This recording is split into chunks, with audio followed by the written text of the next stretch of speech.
shell, turtle power.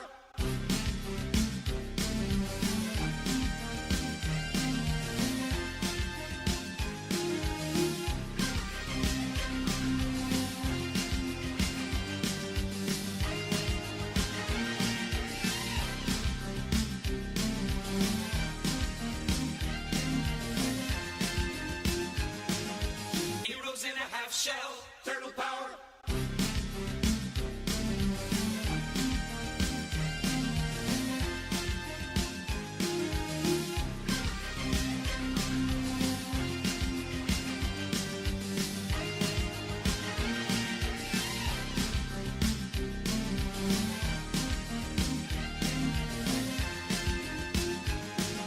Heroes in a half shell, turtle power.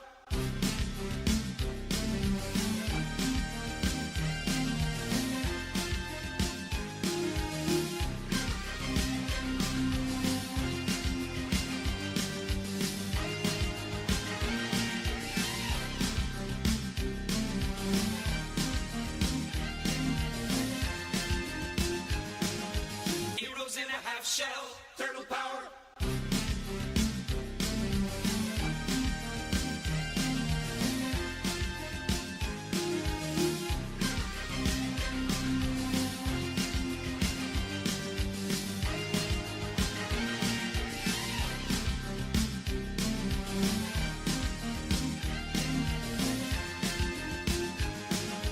Heroes in a half shell, turtle power.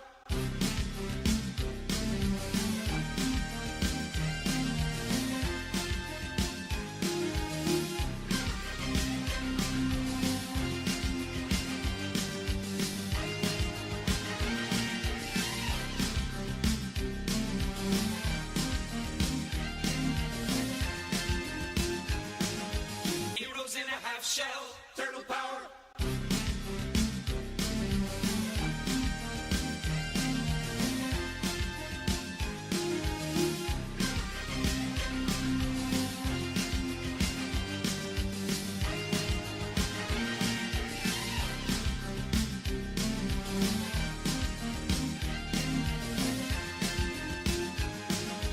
Heroes in a half shell, turtle power.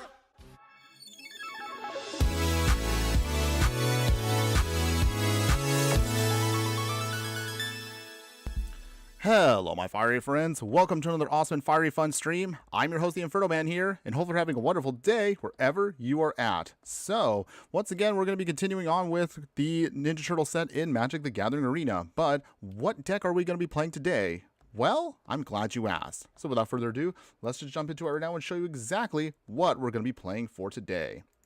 Alright, so join me today in the Brawl format as we put together a deck that actually uses the partner mechanic for the first time in any one of our streams. We're going to try to take advantage of both April O'Neil and Donatello here, and it's going to be, of course, April's artifacts. So, as always, we'll go over the stats of the deck for just a moment, and then we'll cover every single card in the deck. We'll then, of course, play as many matches as we can in Brawl. This is, again, for the first half, a budget version of the deck, and if you do like the deck, we'll show you an upgraded version of it to show you how really more powerful it can be if we really want to push the limits of it.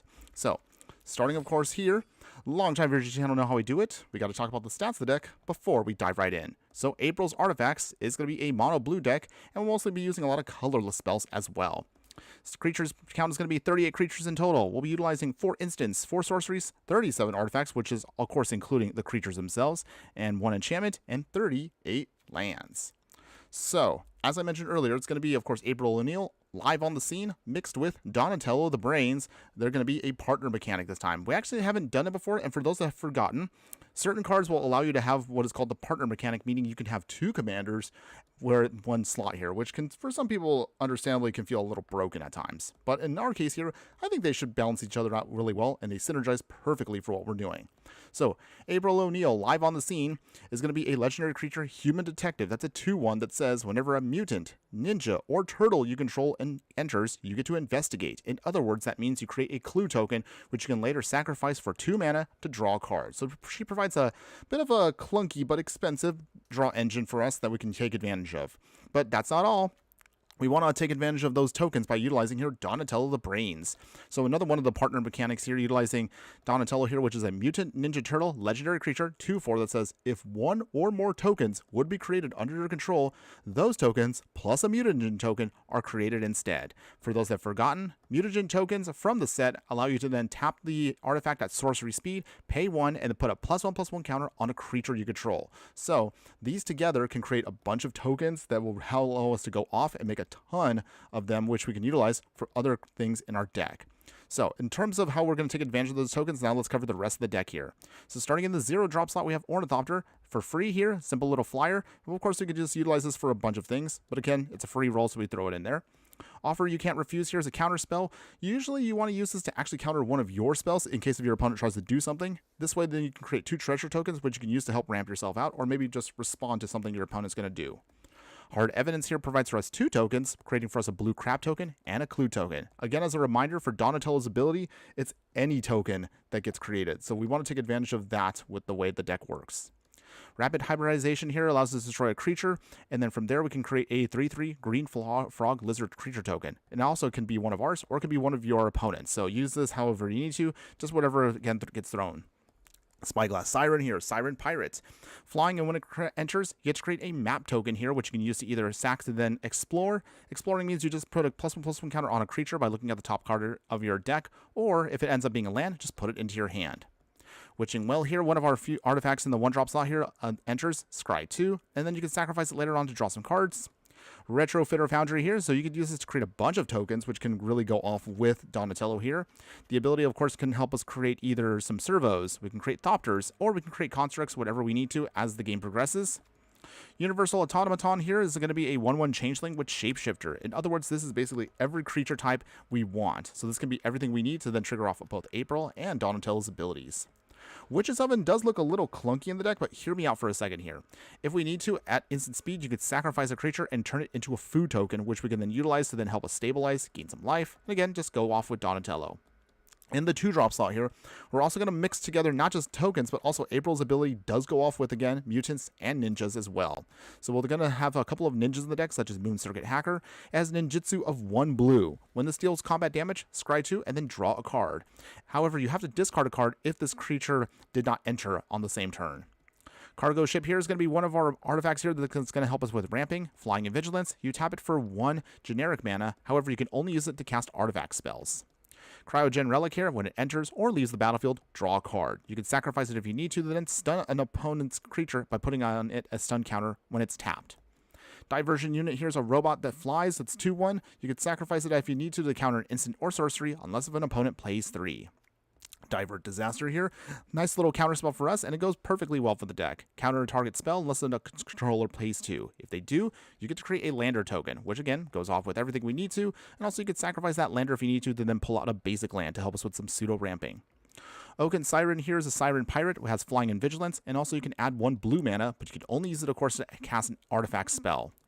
Sabita Cryptomancer here enters at instant speed if you needed to. It has backup, which means you can put a +1/+1 counter on a creature, and then give it its ability as well. It has hexproof, so you use this as a pseudo way to protect one of our creatures. Goes perfectly well with our game plan. Steel Swarm Operator here also is another one of our robots that helps us again with ramping by tapping it to add blue mana, and you can use this to cast artifact spells, or if you need to activate an ability of an artifact, you can then tap it for 2 blue mana.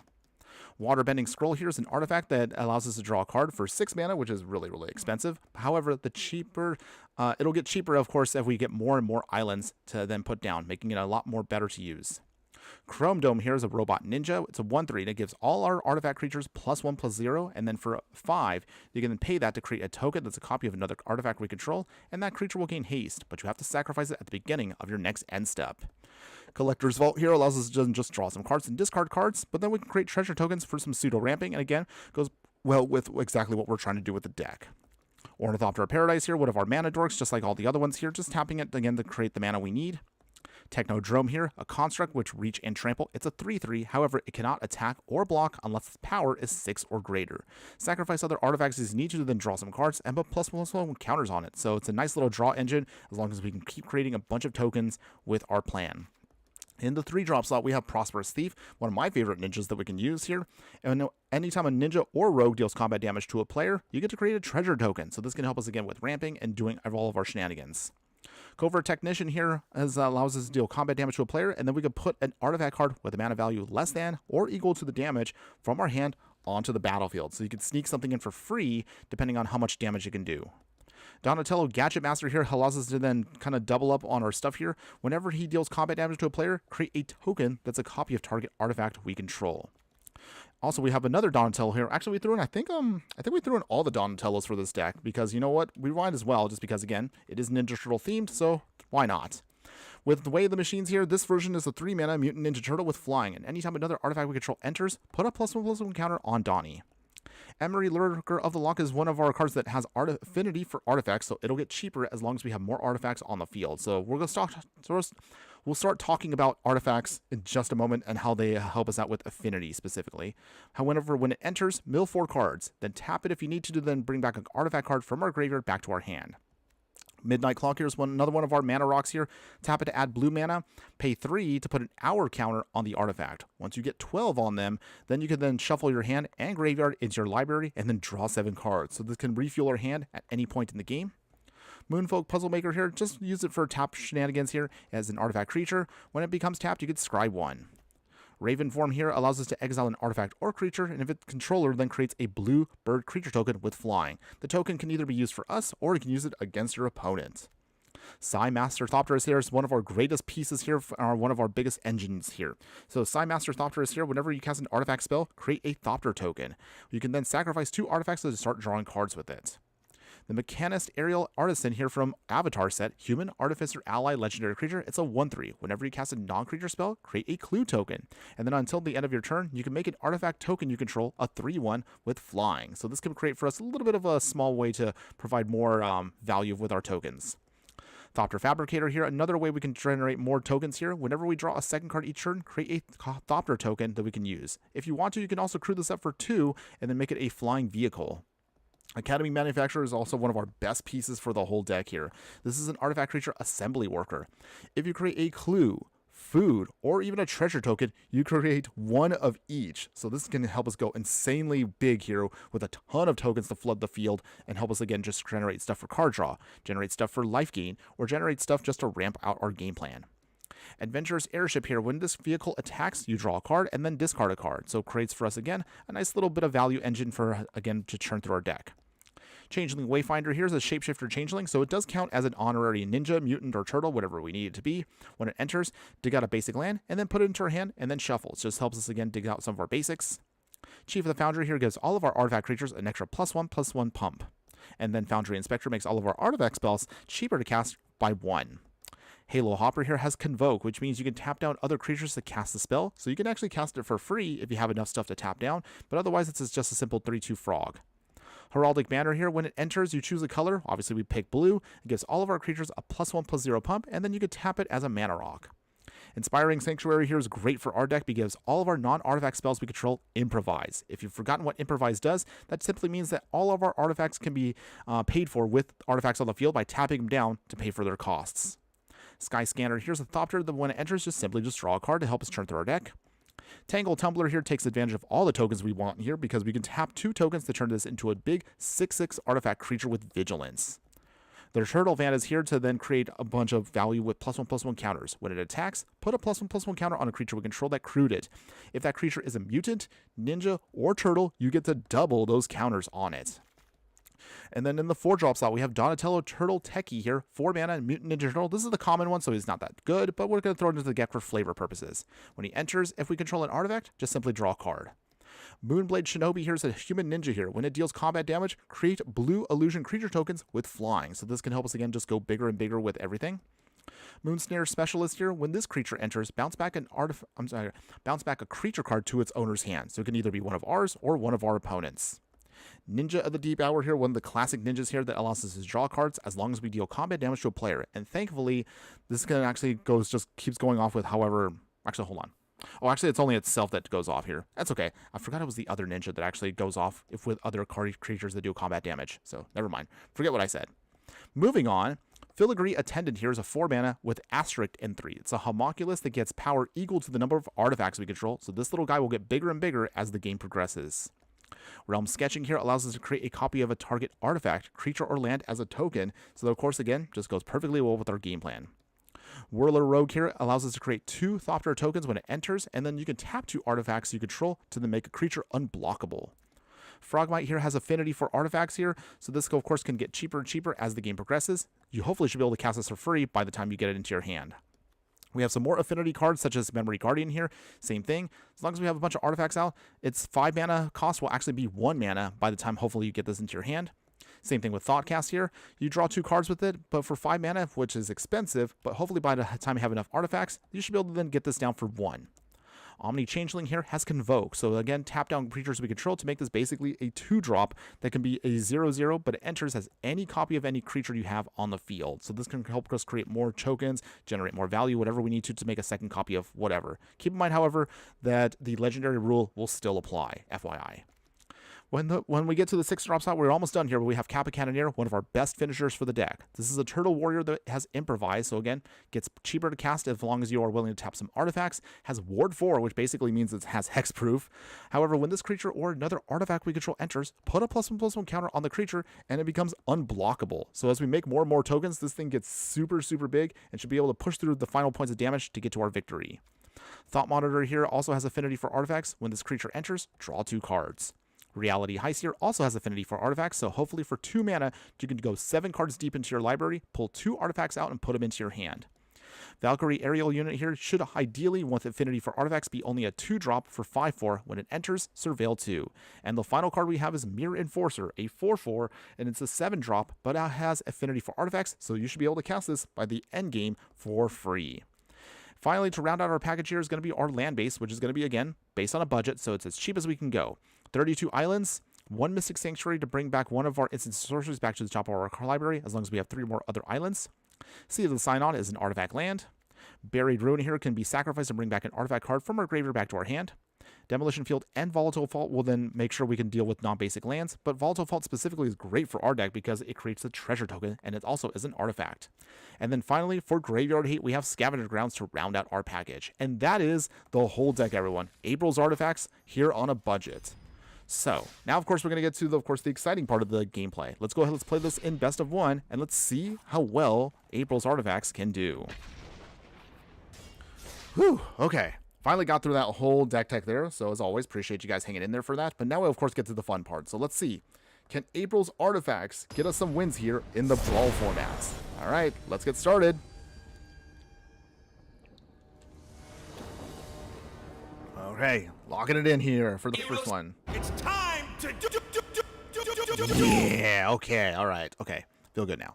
So we got Collector's Vault, Thoughtcast here, we got Psy, which is excellent, and Midnight Clock. Okay, we got a good package here to kind of start getting ourselves to go off.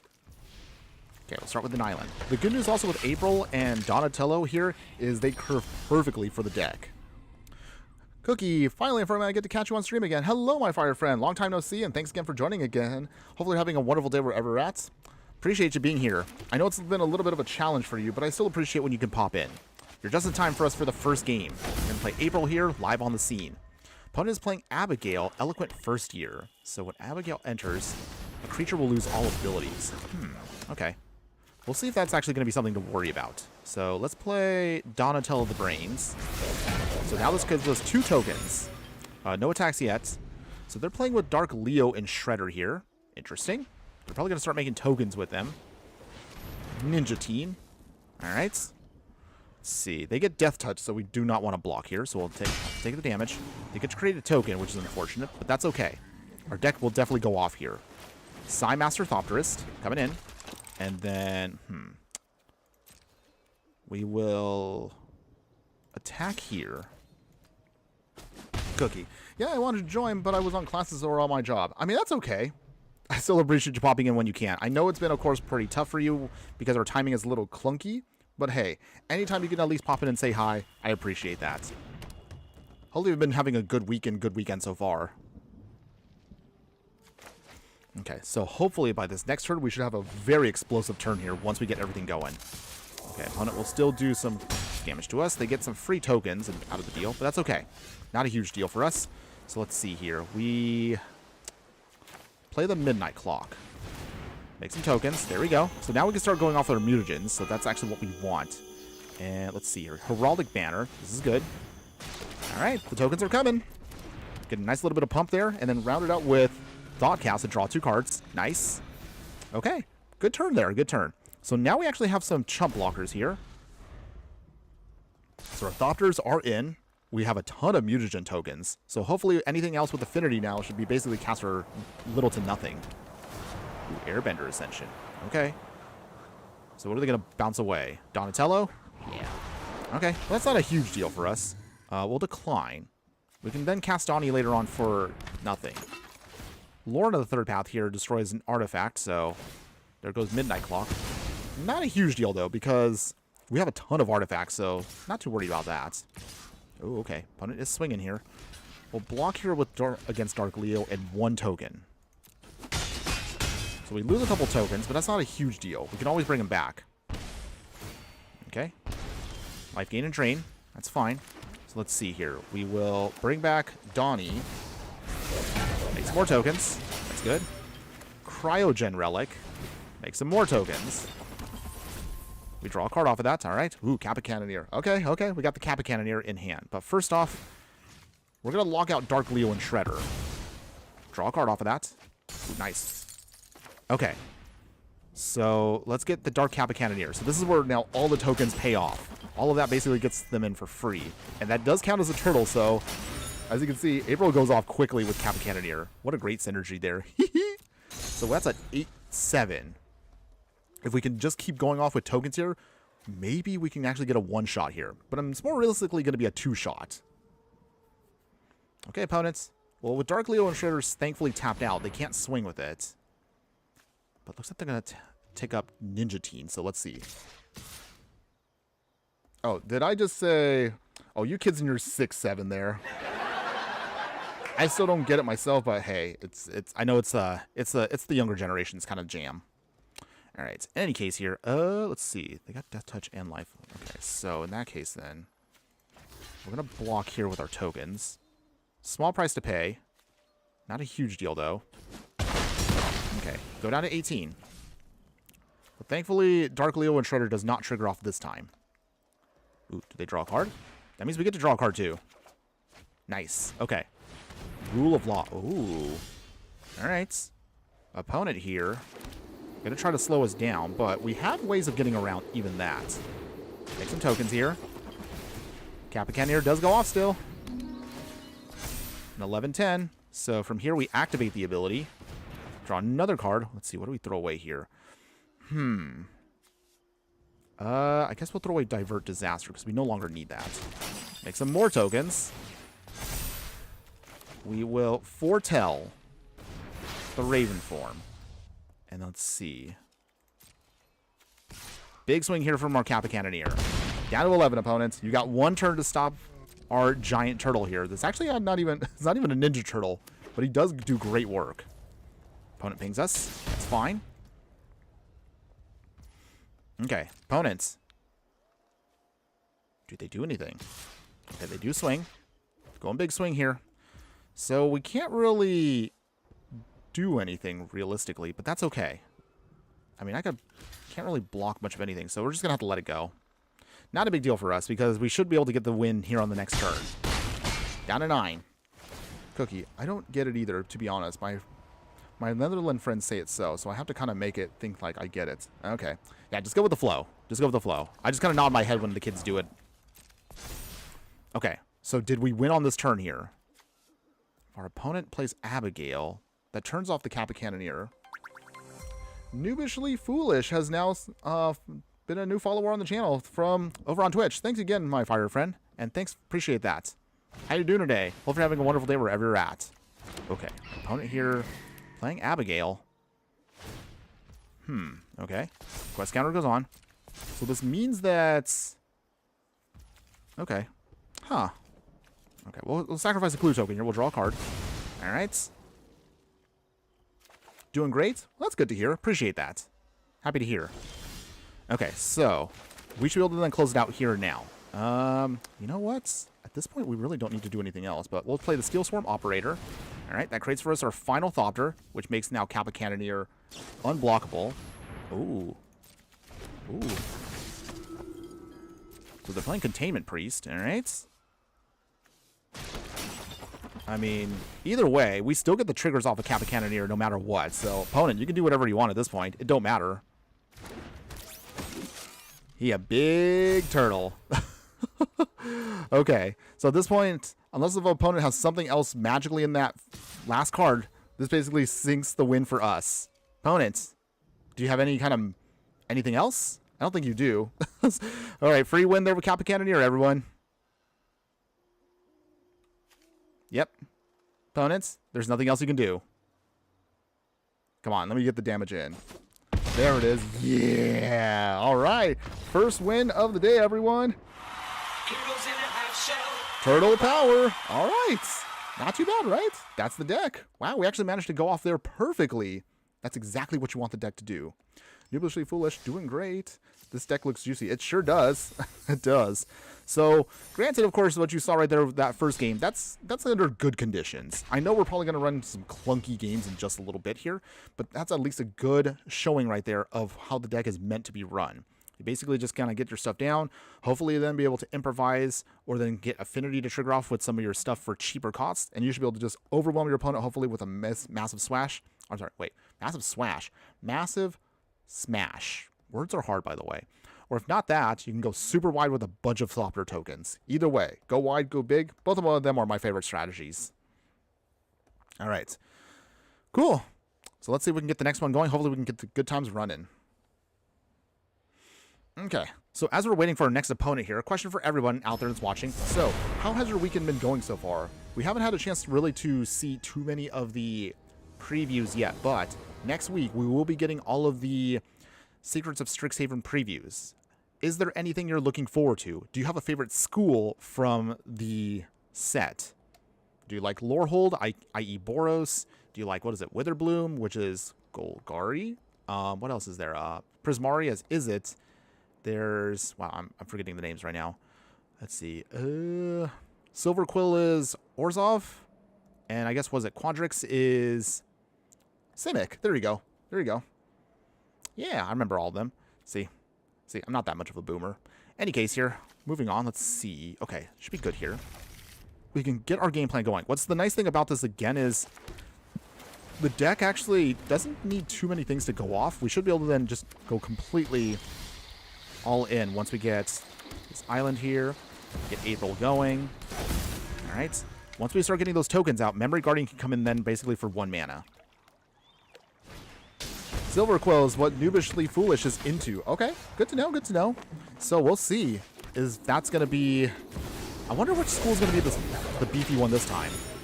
All right, no attacks yet, but we got our tokens going, which is great. That's what you want the deck to do. Adonis Climb, all right. All right.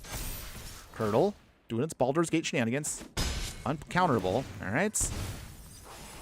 They do gain some life. Not a huge deal. We can still do this. So let's see. We'll play Changeling Wayfinder. This does count as an honorary turtle and mutant and ninja, so this does help us out. Tokens, of course. We'll get out another land, so this can help us just keep our curve going perfectly. All right, there's the tokens. Chris and Togo. Hello, my fire friend. Good afternoon. How you doing today? Hope you're having a wonderful day wherever you're at, and thanks again for joining us on chat. I'm more interested in what's happening and leading up to Reality Fracture than the actual cards right now. Okay, that's cool. I'm hoping that we're going to get, for those that don't know, hopefully this will be a Time Spiral style of set coming out. I mean, for those that don't remember, or maybe are a little bit on the young side, Time Spiral slash, what is it? I forgot the name of the series. So it's Time Spiral and Planar Chaos and Future Sight. So that was the whole set.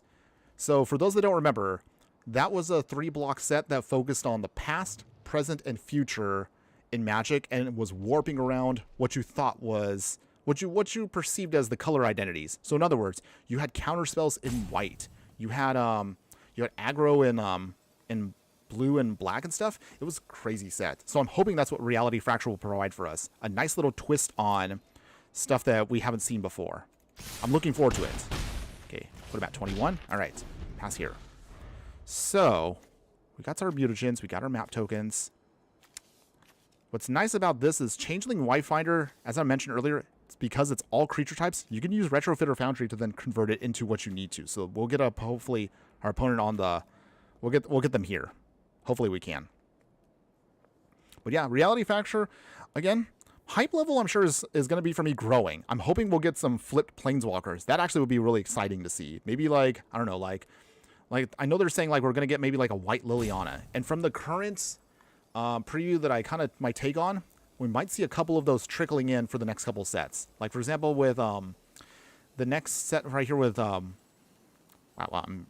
brain right now is pooping out on me. But anyways, Strixhaven. We saw art for a Silver Quill version of Brawl, which technically is it. So he's mostly a blue-red Planeswalker, and now he's flipped to black and white. That actually sounds interesting. So hopefully we'll see more of that. Noobishly Foolish. The pre-con commander decks of Silver Quill is sold out in local game stores. Really? Wow. Okay. We don't even know what the cards are yet, do we? There's no deck lists. I'm actually surprised that people sold out to that. But we'll see. Maybe that'll be maybe it'll be something that's going to be super fun to play. All right. Opponent, meanwhile, is still thinking it out. I mean, we definitely we went off here. We got a lot of tokens. So our game plan is working. Oh, opponents. All right. Okay, I guess they are there. So from here, we'll sacrifice the Changeling Wayfinder because it does count as a Thopter. We get another token off of that, and we can keep our shenanigans going. Ooh, we got Reality Heist. That's beautiful, too. Okay, so how do we want to do this here? Let's play Reality Heist. Let's dig 7 cards deep. Let's pull out whatever 2 artifacts we might need to help us get our victory here. We're still a ways away, technically, but hopefully we can get our finisher. Okay. Crescent Togo. I think people buy it and sit on it hoping to resell. Oh, yeah. We love resellers. Hoping that... I mean, usually resellers wait for all the Universes Beyond sets because that's usually where they want to get their money. So that's why, what is it, Final Fantasy was super expensive. Still is, unfortunately, really expensive to buy. I want more packs of that, but it's just too much for me to pay for. Which I'm kind of curious about how Marvel's going to turn out. I mean, from what we've seen so far, even though, again, I'm not a fan of Marvel coming to Magic the Gathering, at least the current one coming out looks a little bit better than Spider-Man. Spider-Man was, I'm sorry, Spider-Man was to me just trash. I'm just gonna say that now. If you do like playing the Spider-Man cards, hey, again, no hate on you, more power to you, but it just wasn't my jam. Okay, Chrome Dome. I mean, at least if we're gonna play something like this, I will say I do enjoy at least Ninja Turtles, but that's also me being honestly a bit of an old school person here. They're riding on my nostalgia. Let's be real. Down to 15. Okay. Opponent is at 15. Next counter can flip the Hadama's Climb. They haven't played Kotis yet. So, but at the same time, opponent has been missing their land drops. So, honestly, I kind of feel a little bit bad for my opponents. I don't mind, of course, winning. That's obviously why we're here. But it kind of stinks when you can't get your game plan off because your deck fails to fire off. So I think that's where our opponent's at. They're probably missing their 4th land drop, which was what they need for Kotis, and they have yet to actually get it. On the other hand, if they manage to flip the Hadama's Climb right now, that does give them their 4th land. So we'll see. What does our opponent do here? What will you do, opponents? All right. Well, I guess while they're thinking... Okay. So, I guess I'll take this time while our opponent's trying to think about life right now. Another question for everybody here is, what are you hoping to see? Oh, yay, we got the win there. I mean, I kind of feel bad, but our opponent kind of like, they kind of lost the will to fight, but oh well. It is what it is. I'll give my question in just a bit, everyone. So, what was I at? What was I going to say? Oh, yeah. So, from what we've seen so far, what are you hoping to see? Or what would you like to see from the next set? Do you want to see anything return, like Magecraft? Do you actually want more Learn cards to come back so that way we can use the lesson cards from Avatar? Or are you hoping to see more spicy twists on things we've seen? I know there have been obviously some leaks. So obviously some of the stuff that Wizards is kind of previewing now has already been leaked. But I would like to know your thoughts on all that stuff, everyone. Let me know. I would love to hear from you guys. Okay, meanwhile, our opponent is playing Ulalek, so 5-color Eldrazi. This might be fun. All right, we're still going to try to get there. I'm going to hold off on the Universal Automaton until we can get April and Donnie going. All right. Ooh, we got Ninjas of the Deep Hour. That's great. So from that, let's get April. Hopefully because they're 5-color, this might take a while for them to build up what you need. So that means that we should be able to then get our action going. All right. Ooh, offer can't refuse. All right, that's cute. So from here, technically, April does trigger off here. So she makes our token. We fail to get our 3rd land drop, which is kind of annoying, but okay. We'll catch up, everyone. We'll catch up. Matter Reshaper, all right. Okay, there we go. Yay. All right, so from there, Donnie comes out, makes some more tokens. Can't attack now, but that's okay. So at this point, what do we want? Okay, Eldrazi Linebreaker. Good Eldrazi, by the way. Although a little on the scary side versus us. All right, Scavenger Grounds, that's nice. So that'll be good here. Pumps up our artifacts. Mer Reinforcer gets in a little cheaper there. All right, so in that case then, still can't attack yet. But at least we're going off now. We got some decent blockers. We hopefully can get that Sky Scanner and draw another card, and we can keep our game plan going. Ooh, Patron Archive. All right. Opponent here. Getting their pump. They do. No, they're not going to swing, but that's good for us. So, let's see. How do we do this here? I think we'll foretell the Raven form. Play the Sky Scanner. All right, draw a card off of that. All right, nice. We got an island. So from here, I guess... Do we want to do this now? Or I guess maybe we just... No. Okay. We'll just keep our tokens. Looks like we're at a bit of an awkward stalemate with our opponent here. I want to get stuff going, but also I need to get that Raven form prepared just in case. We'll swing with just the Mirror Enforcer. Opponents, do they block? They do block. Okay. Okay, so from there, that does trigger off. So they get the Emrakul, but they don't get to play with it yet. That is, however, going to be a scary card for us. Let's see. Offer we can't refuse. Can't help us out here too much. Territory color. All right. Never land the control enters. Okay. That's a little scary. Okay, so island. Okay, so from here... Oh. I realize now with that in the way... Let's get that out of the way. They'll make a bird off of that. Okay, so from here, we can...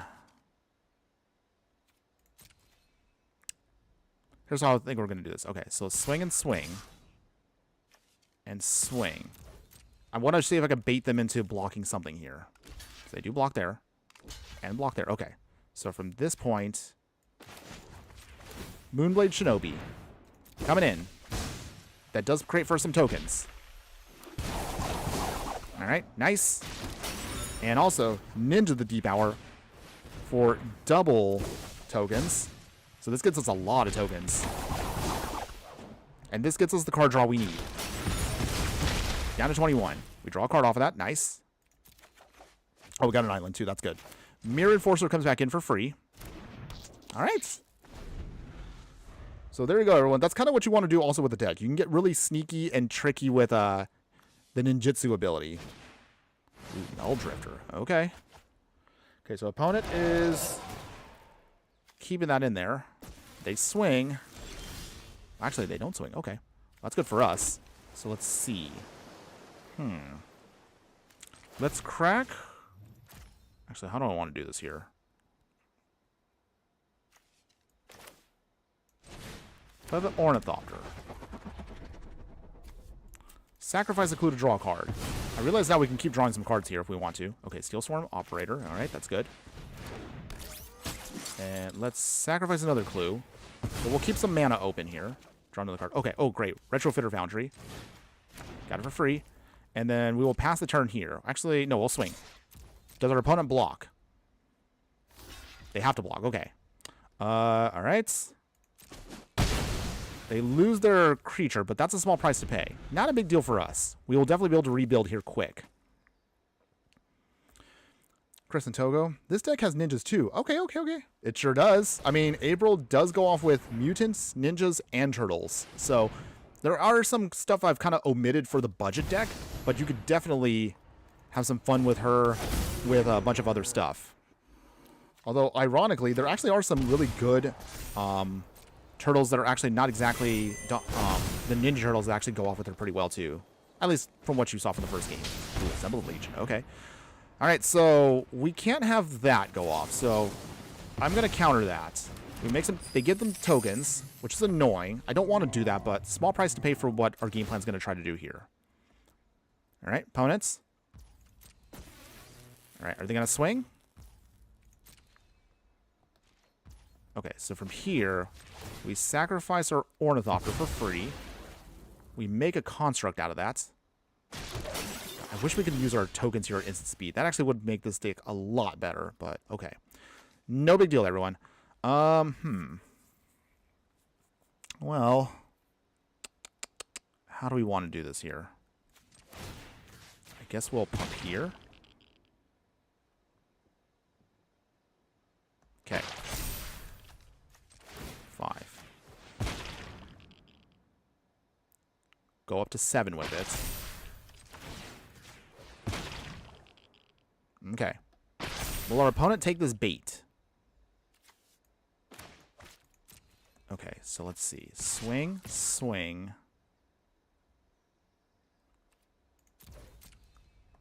Do they take it? They do. Okay, so Moonblade Shinobi. Bouncing back the Operator.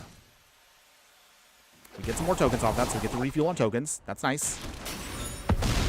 We take out one of their creatures there, make another token, and this also has an illusion. So there we go. See? Keep our tokens going, everyone. Not too bad. Okay, opponent should be able to then play Ulalak because we gave them, unfortunately, some tokens there. But is that going to cost us? Chromatic Ori. All right, so first they want to try to do this. Oh, they got Time Warp? Ah! Did not see that coming. Okay, Broadside Bombardiers. All right. They're not going to swing, though. But they do get another turn here, which is annoying. It's okay.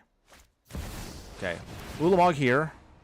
They can destroy any permanent. What do they take out? Do they take out the token? Do they take out the Retrofitter Foundry? What do they do? Okay, so they take out our token. Annoying, but not the worst. We do have other ways of getting around. That Annihilator 4, however... Oh, they got this card. This is one of those cards I absolutely hate with Alchemy here. So once they start casting stuff here, they get Monastery Mentors for free, which again make also more tokens, and it just goes out of control. It's not looking as good as I thought it was going to do. So let's see. Let's start making some servos. Okay. Not quite where we want to be at. Let's sacrifice a clue to draw another card. Come on, deck. All right, Witch's Oven. I guess you can play that for free. So, play an island. And then... I guess we swing here. Wait, why is our sound muffled now? Why does it... Okay. Arena does weird things, everyone. I will say that right now. Okay. So, does Emrakul come in? Are they going to play Ulalak? Okay. Thought-Knot Seer. Alright. Okay. Choose a non... Alright. Dang. Okay. I guess I should have just countered that, even though they could have done nothing with it. So we lose our counterspell here. Why do they have Time Warp?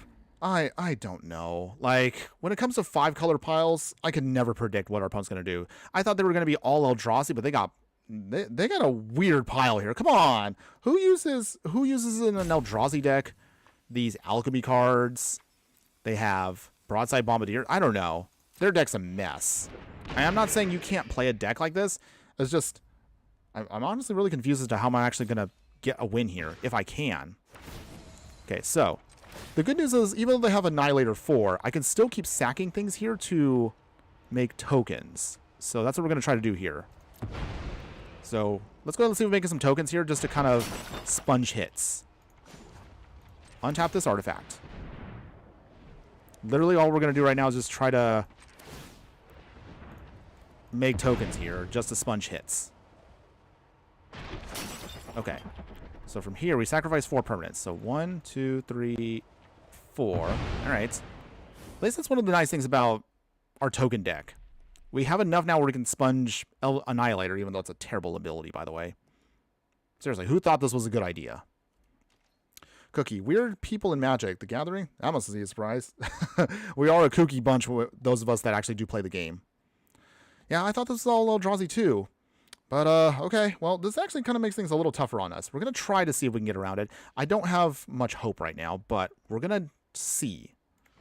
All right, so... What do we sacrifice here? Oh, it's going to have to be the token, unfortunately. Sorry, little Thopter. Took the hit for everyone there. Okay. At least with Steel Swarm and Retrofitter, we have enough where we can just keep generating more tokens if we need to. So we have plenty of there. Okay. Well, Thoughtcast is not bad. Okay. Draw 2 cards off of that.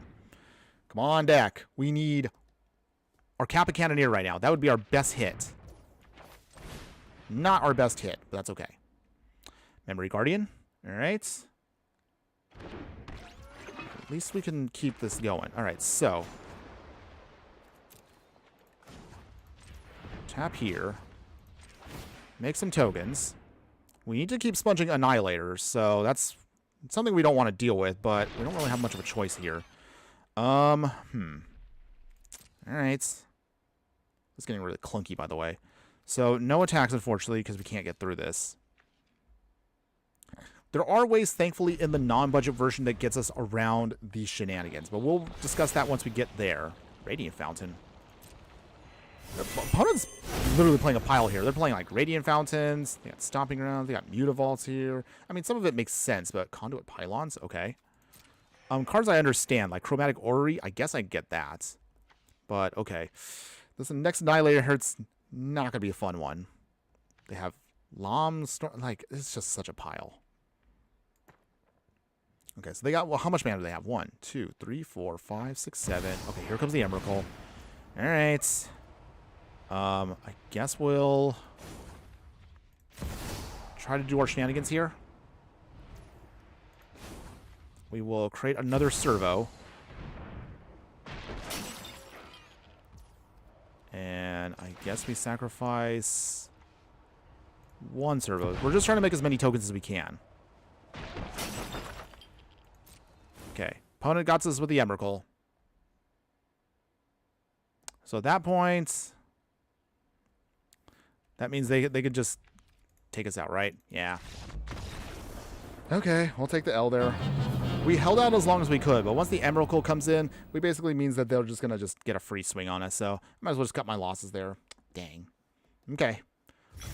The weirdest Eldrazi deck I've ever fought against. I have no idea what the heck was going on there, but that's okay. Still, we were able to hold our own for a little while, so, I mean, it's a testament to at least the budget. It can hold itself out for a bit. One thing, if you haven't noticed with this deck, is the main part of our deck here doesn't actually have any real counterspells. Not that we don't need them, but it's more like we want to focus on the artifact and token strategy for the deck. So in case if anybody's wondering why are there no counterspells, that's kind of the reason why. We wanted to see if we could just keep it more towards this game plan. Okay. Opponent's playing Slivers. Okay. And they're playing Sliver Hivelord. Interesting. I would have thought they would have played the first Sliver, which has a better ability, but... Alright, well, that's fine. Opponent, you do you. You do you.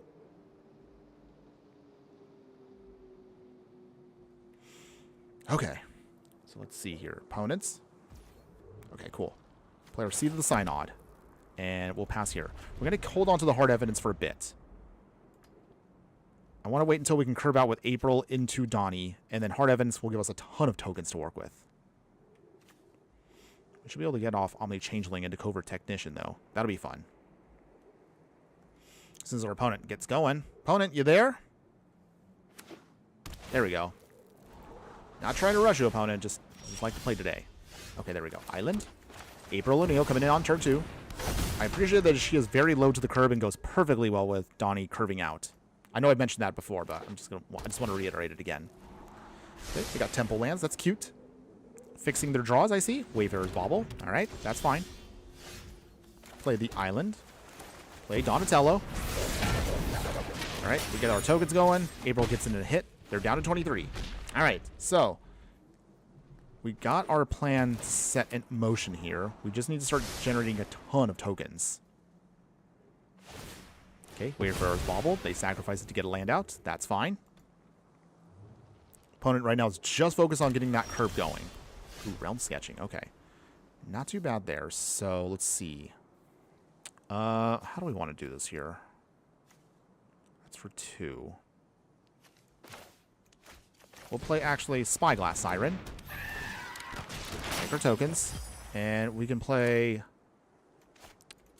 Actually, we'll swing here. Down to 19. Play the Steel Swarm Operator. So now we have more than enough to generate all the mana we need. We should be good. Okay, opponents. Verdant Catacombs. All right. Sacrificing. I love the art on this, by the way. That's actually kind of cool. What's... When Dragon Lords one scheme, their memories now dissipate. Ooh, very cool. Okay, so now they have the Hive Lord. Let's see. What do we want from here, though? Let's see. I think we'll do it this way. We'll actually, no. Swing with just the Siren. Covert Technician. Alright. Get those tokens going.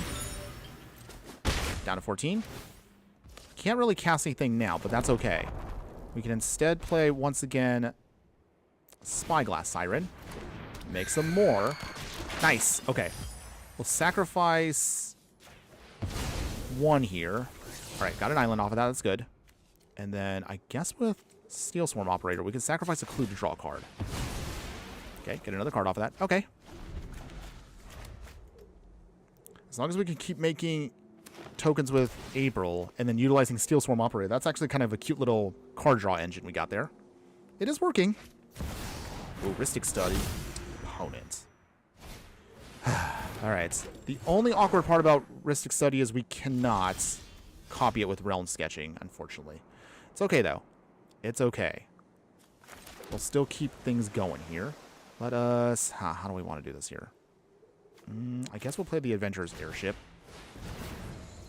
Do you pay the 1? Yes, we do, opponent. Okay.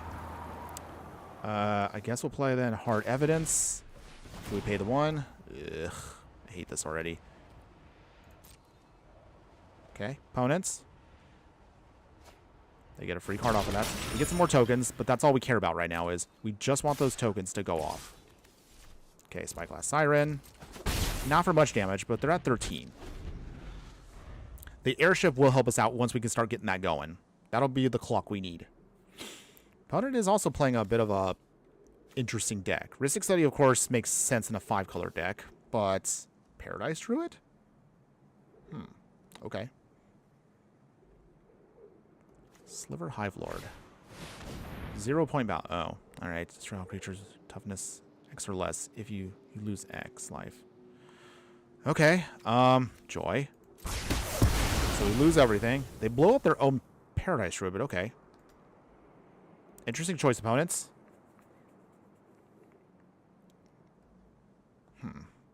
Okay. So for here... How do we get out of this? Alright. Move back both of our creatures to the command zone. Opponent gets a free swing in here. Joy.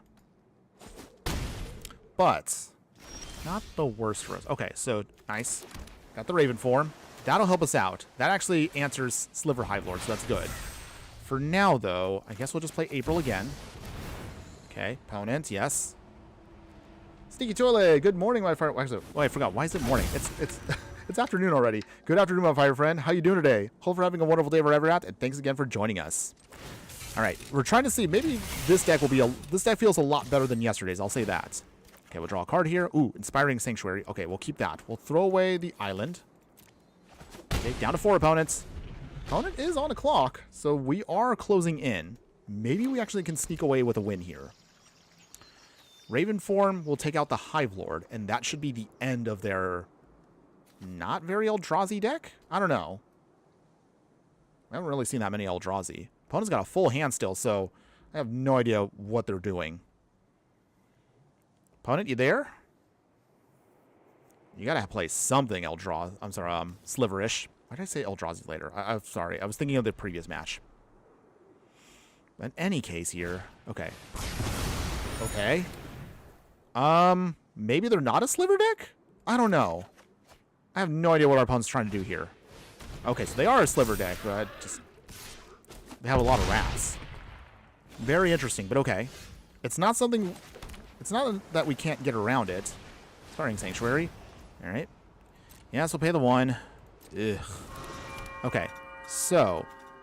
Raven form. Say goodbye to your Sliver Hive Lord. So that's actually going to go bye-bye for now. I guess we'll pay... okay, that's gone. So we can't play any other creatures for the time being. But wait, no, actually we can't. Oh, I forgot. Inspiring Sanctuary does help us out here. Okay, so actually we're solid here. All of our tokens have paid off. Nice. Unfortunately, though, Ristic Study does keep them in the game. But I forgot we could do this. And then... Crew. All right. We still have a way of fighting, everyone. Thankfully, Inspiring Sanctuary was just what we needed. Let's see. I guess we'll throw away the Witches, though. We don't need that. They block with their one and only token. So be it. So thankfully, Inspiring Sanctuary does save us. We've made a lot of tokens, so that actually is a nice payoff for the deck. Sliver Hive Lord. Okay. That's fine. They want to bring it back. But we hopefully should now be able to sneak in some stuff here. Okay. Ooh, Thopter Fabricator. That's also a good hit for us. Okay. We pay the 1. Okay. So from here... turn on... actually, hold on. Let's do it this way. Okay. First off, we will... 2, 3, 4. All right. Ristic Study. Yes, we'll pay the 1. Okay, we get to investigate, so that's good. We turn on Adventurer's Airship by crewing 2 here. All right. All right, we're doing it. Let's see, what do we discard now? Do we want the Technodrome? I guess we'll toss that. Take a token. All right. Down to 1. Okay, opponents, you have 1 turn to stop us. Is this it? Do you have another Wrath? They went through no witnesses. They have 0-point Ballard. At this point, our opponent needs something to blow us up. Or they need to pump up their Hive Lord, whichever comes first. Opponent, what will you do? Ooh, this is a good one. This actually is pretty close. Even though they're at 1, we're at 12. And, okay, there we go. Whew! Yes, we did it. Okay, okay, victory goes to us. Yeah! Nice. Whew, okay, we got the win there, everybody. Okay, so there you go, everyone. We didn't get that many matches in with the deck, but the deck definitely feels pretty good with what it's trying to do. So, as we're approaching now the halfway point of the stream, what if we take the time to upgrade this deck and take it to the next level? So, for the remainder of the stream, let's actually now talk about the upgraded version of the deck, and we'll play that for the remainder here. So, this version here definitely is going to be really jacked up with its pricing. So, be aware of that if you actually are interested in this. And it's going to be pretty expensive even in Arena. So, while we do like their game plan here, we want to really kind of emphasize more of powerful artifacts that can help us again with our plan. So, for the upgrades here, we're going to go with some free spells. We got Mox Opal here, which is already on its own stupid expensive, but it helps us out with the plan because we can ramp with it. We'll throw in now Thousand Face Shadow, so it's another human ninja, and it's a 1-drop, so it actually works great with the deck, creating tokens for us, which we really want to emphasize. We'll throw in the Enigma Jewel here as another piece here that enters tapped, but we can use it to activate abilities much cheaper and quicker. 3 Steps Ahead is perfect as a counterspell for the deck because it can do that, help us draw cards, or you can even create tokens of artifacts and creatures, so it's perfect. We'll then throw in, well, we have Retrofitter Foundry. We have the Ozolith here. So if we end up losing our creatures that have counters on them, we could dump the counters into the Ozolith and bank them, which we then redeploy to other creatures. So that's actually nice for the deck. In terms of other upgrades for us, we're going to throw in Cyclonic Rift. So this is our pseudo Wrath for the deck. It definitely helps us deal with go white strategy. So this is a nasty, nasty little card that we definitely want to throw into the deck. In terms of other upgrades here, we have Does Machines. With this, technically helps us with the deck, but honestly, I threw it in more for flavor purposes. You milled 2 cards, you draw 2 cards, and discard 2 cards with it. And then later on, you can then upgrade it to then bring back 2 artifact cards, 2 back to our hand from the graveyard. And then finally, at level 3, at the beginning of your combat on your turn, you can put 3 +1/+1 counters on an artifact we control, turn it into a robot in addition to its other types. So this can help us kind of with a kind of like a slow but grindy way to turn all of our tokens into stuff that we can use. Other upgrades for the deck, we're going to utilize here, of course, counterspell properly. Actually, I mean, you could throw this into the budget one anyway, but now that we actually want to refine our deck, we have some filler space that we got rid of, so now we have room for actual proper counterspells. Other upgrades for the deck that's going to help us out here, we have Sapphire Medallion, a really, really good spell for us. It's an artifact, and it makes all of our blue spells cost 1 less to cast. We'll upgrade now to Smuggler's Copter to help us with draw and discard, so this is good for our deck here. We'll throw in the Ooze here as another graveyard hate shenanigans. However, this can also provide for us +1/+1 counter things, so anytime a creature we control with +1/+1 counters leaves the battlefield, create mutagen tokens. And then once you start exiling cards with it, you can also create mutagen tokens. In the 3-drop slot for upgrades here, we're going to now throw in, what do we throw in here? Simulacrum Synthesizer. Man, this card is absolutely bananas for our deck. One of my favorite cards from Thunder Junction. Anytime an artifact we control with mana value 3 or greater enters, you get to start creating big constructs that get +1/+1 for each artifact we control. So imagine this going super crazy with Donatello and April's abilities to create tokens like crazy. So this can be a really, really devastating card if it sticks on the field. This is also one of your perfect spells that you want to copy with cards such as 3 Steps Ahead. So ideally, keep that in mind if you actually do want to go super nuts with this card. In terms of other upgrades, we have Force and Negation, so now we can use this as a free spell if we need to in a pinch. Other upgrades for the deck, let's see, going to the 4-drop slot, we have now the final Donatello here, the mythic one, Donatello Mutant Mechanic. So Mutant Ninja Turtle 3/5, put 3 +1/+1 counters on an artifact we control. If it's not a creature, it becomes a robot in addition to its other types. Although you can only do this as sorcery speed, this can help us again utilize all of the tokens we have to make them into creatures to help finish off our opponents. And anytime an artifact we control is put into the graveyard for the battlefield, if it had counters on it, put those counters on another creature. So we can start moving counters around with this, the Ozolith, and start making bigger stuff that really kind of helps solve one of the problems we had with the original deck, which is we don't do that much damage. So this can help us again pump up everything we need to. In terms of other upgrades for the deck here, we'll use Secret of Bloodbending here. So this is actually a card I've wanted to use, but it's actually kind of tricky. Thankfully, with how our deck works and how waterbending works, this hopefully should be one of our worst finishers against our opponent here. So this is a 4 mana lesson that says, at an additional cost, you can waterbend 10. To waterbend, you have to basically tap down artifacts and creatures, but we make so many tokens in the deck, that should be an easy way to pay for the cost. However, the way the deck card works is, you control target opponent during their combat phase. However, if you waterbend 10 for 14 mana, you can then control them for their entire turn. So this can be basically our version of Emrakul here, if we can pay the cost. So that's actually one of our nastiest cards we can get in the deck. The Lemon, hi! Hello, my fire friend. How are you doing today? Hope you're having a wonderful day wherever you're at, and thanks again for joining us. You're in the middle of us kind of trying to go through our unbudget version of the deck. Wait, why did I say unbudget? Our non-budget version. You guys get the idea what I'm saying. But anyway, thanks again for joining us. We're going over our deck tech for Magic here, and then we're going to go into some games in just a second.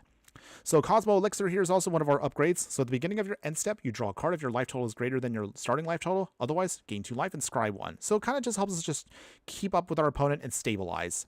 Yes, I know some people might be tilted by this card, but it is going to be good for our deck here. We have the One Ring. So we can use this as a way to kind of churn through our deck, speed up our card draw, and hopefully as long as it doesn't kill us, we should be able to finish off our opponent by the time we get enough cards in our hand. In the 5-drop slot, our upgrades here are going to be Sky Sovereign, console flagship, i.e. the flying boat. I love this boat, and it provides a good amount of damage, and also kind of solves one of our other problems, which is our deck is not good at spot removal, mostly because, again, we're mono blue, but also that means we're very artifact heavy. When this enters, deal 3 damage to a creature or a planeswalker. Crew it for 3, and anytime it attacks, you can also do that 3 damage as well. So good for us, and it provides a nice flyer in the air to help close out the game. Transmutation Font is also another awesome card for us. A card I also haven't had a chance to play with, but also sounds good for the deck. For this, you tap it down to create a blood token, a clue token, or a food token. But the reason why you want this is, By 3 mana and tapping it, you sacrifice 3 artifact tokens with different names, and then you search your library for an artifact card and put it onto the battlefield. Although it's sorcery speed, this should be able to get out some of our bigger stuff here very quickly for free. So this is why you want to generate all these different tokens, and it goes really well with Academy Manufacturer, goes well with April. You get the idea. We're just going to be drowning in tokens with these. And as for what we're going to pull out, anything here in the final drop slot here. So the only other thing we're going to throw in that helps us out here is going to be Krang, Mastermind. So Krang here is another one of our pseudo finishers. Ultron Warrior, it's an artifact creature with affinity for artifacts. When Krang enters, if you have fewer than 4 cards in hand, you get to draw up to that many to match out the difference. And then Krang gets +1/+0 for each other artifact you control. So this can be a great way to help us pump our whole game plan. Finally, the upgrades, of course, will be to the mana base. We are mono blue, so we don't need too many things here, but we'll still do some utility. So we'll trim down to 24 islands to make room for Hall of the Storm Giants. So this can be a great way for us to kind of have another big finisher for the deck. We have Archway of Innovation, making our next spell we cast improvise if we want to use it. We have Anquila here. This can help us just draw through our deck and discard cards. Mystic Sanctuary is kept here. Otawara Soaring City can help us again just bounce stuff back and forth. It costs less to cast for each legendary creature we control. We have plenty in this deck. Rivendell here allows us to scry, so you notice that most of our upgrades here helps us just fix and manipulate the top card of our library just to make sure we can draw into exactly what we need. We have Ulthros Titan God Core here. If we can then upgrade this planet land to then tap it for blue mana for each artifact we control, we basically will have pretty much almost infinite mana once we get everything going. And then finally, our only other upgrades for utility lands will be Fountain Port here. We have tons and tons of our tokens to use, so we'll take advantage of this completely. Mirrex can also create for us Phyrexian Mites, which are tokens, and it does trigger off our game plan. And that's going to be now the upgrades for the deck. So, woo! This version does feel jam-packed with good stuff, but is it enough?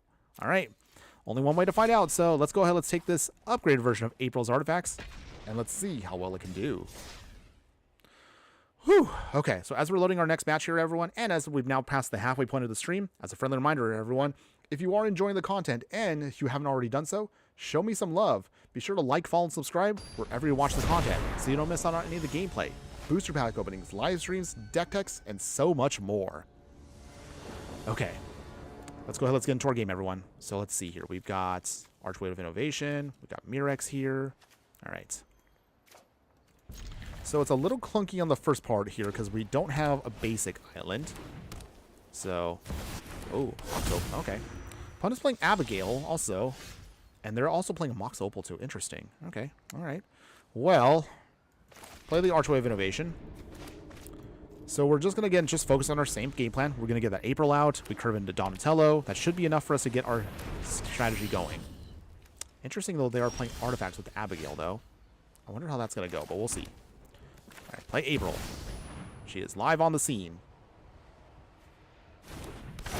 All right. Opponents.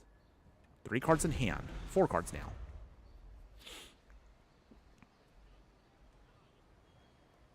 Okay. We should be able to start getting all of our stuff out in a minute. Okay. Vial of Galadriel. Okay. A Force Negation will be nice for later on. Let's get Donatello out. Alright, so we start making our tokens, so that's what we want. This now makes Affinity trigger off for some of our stuff, which makes them easier to cast. Down to 23. This Force of Negation will be helpful in case our opponent tries to cast something here. What will they do, though? Opponents? What will you do?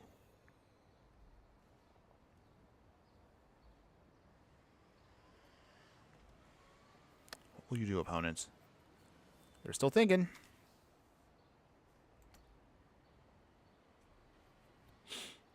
Okay. 4 cards, opponent. Gotta have something. No lands drop, though, so... Okay. Huh. Wait, why did they do that?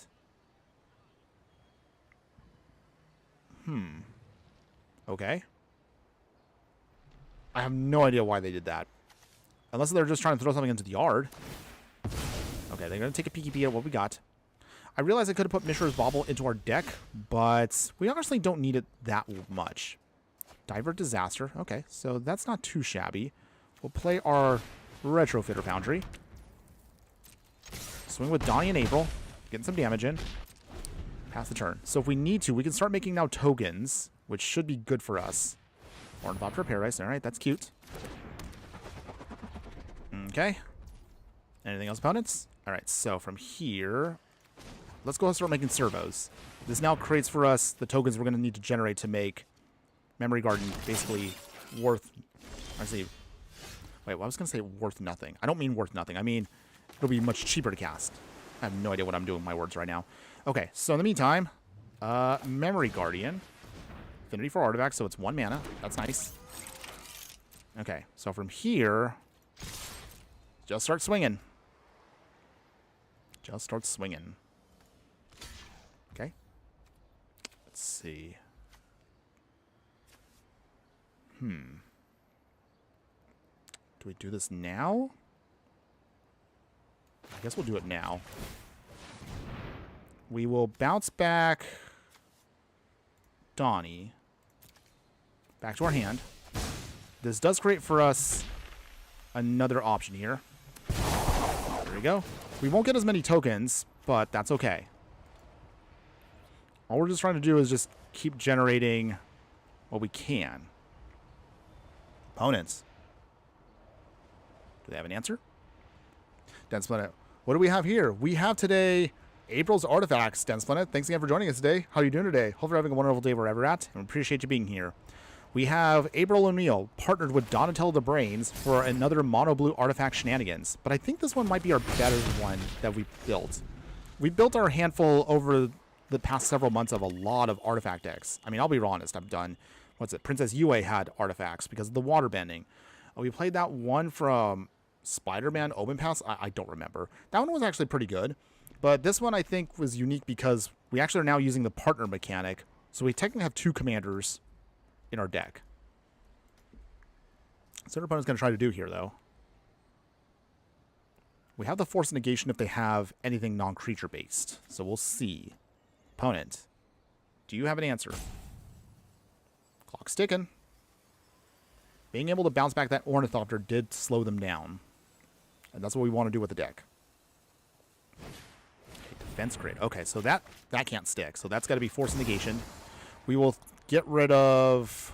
What do we want to get rid of? I guess it'll be the Cryptomancer. I don't think I need to worry too much about spot removal. But defense grid cannot stay. That will lock us out. Phew, okay, that's gone. For those that haven't seen this, defense grid means that each spell costs 3 more to cast, except during its controller's turn. So therefore, we cannot counterspell. So that's why we couldn't have that stick. Let's play Donatello again. Alright, make our tokens. Okay, so from here, swinging. Big swing here. Opponent's only got an Ornithopter, so it shouldn't be too bad. I mean, they could turn on... Well, actually, wait. They can't even turn on the Bank Buster. They got nothing. Ooh, wait. Why are they blocking? Oh, okay. Undying Mouth. Okay, so in that case... Divert Disaster. Counterspell that. Okay. So Ornithopter is gone. Down to 10.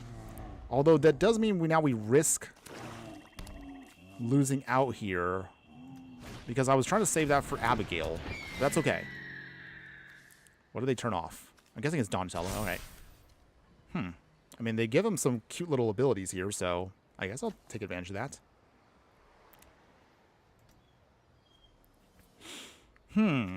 Okay. Thousand Face Shadow. That might be our key piece here. Okay, Smuggler's Copter. That's not too bad. So let's see. Not April. Okay, so in this case, what does our opponent block? Okay, they do block there. Okay, so there we go. Thousand Face Shadow doing its thing. We will... Moon Specialist. Ninjutsu. Alright, we will make a copy of Memory Guardian. That helps us investigate. Alright. Nice. We won't be able to go too big until Donnie gets reset here, but that's not a huge deal for us. We'll take that life gain first off. And then from here... Down to 2 opponents. And let's see. Do I want the Smuggler's Copter now? Or maybe... No. I'm going to wait it out for a second here. Okay, regular Bankbuster doing its thing. We can make tokens with the Retrofitter Foundry if we need to in a pinch. But our opponent right now needs an answer. If they don't have an answer, we can win. Okay, Swamp. They need a Wrath to stop us. Do they have it? Okay, regular Bankbuster. Drawing a card. They make a token. That's still not enough. Okay, so... Alright, they turn on the Bankbuster. Alright, that's fine. They can do that. But I realize it's tapped opponents. You don't even get to swing with it. Wait, why did they turn it on then? Did they not know? If they didn't know, that's hilarious. Okay, anything else, opponents? 3 mana. Oh, well, technically 4. Oh, actually, no. 6 mana open. I can't count right now. So 1, 2, 3, 4, 5, 6. Do they have anything else? Ephemerate. Okay. Sure. I guess they reset it. Okay. I guess that's fine.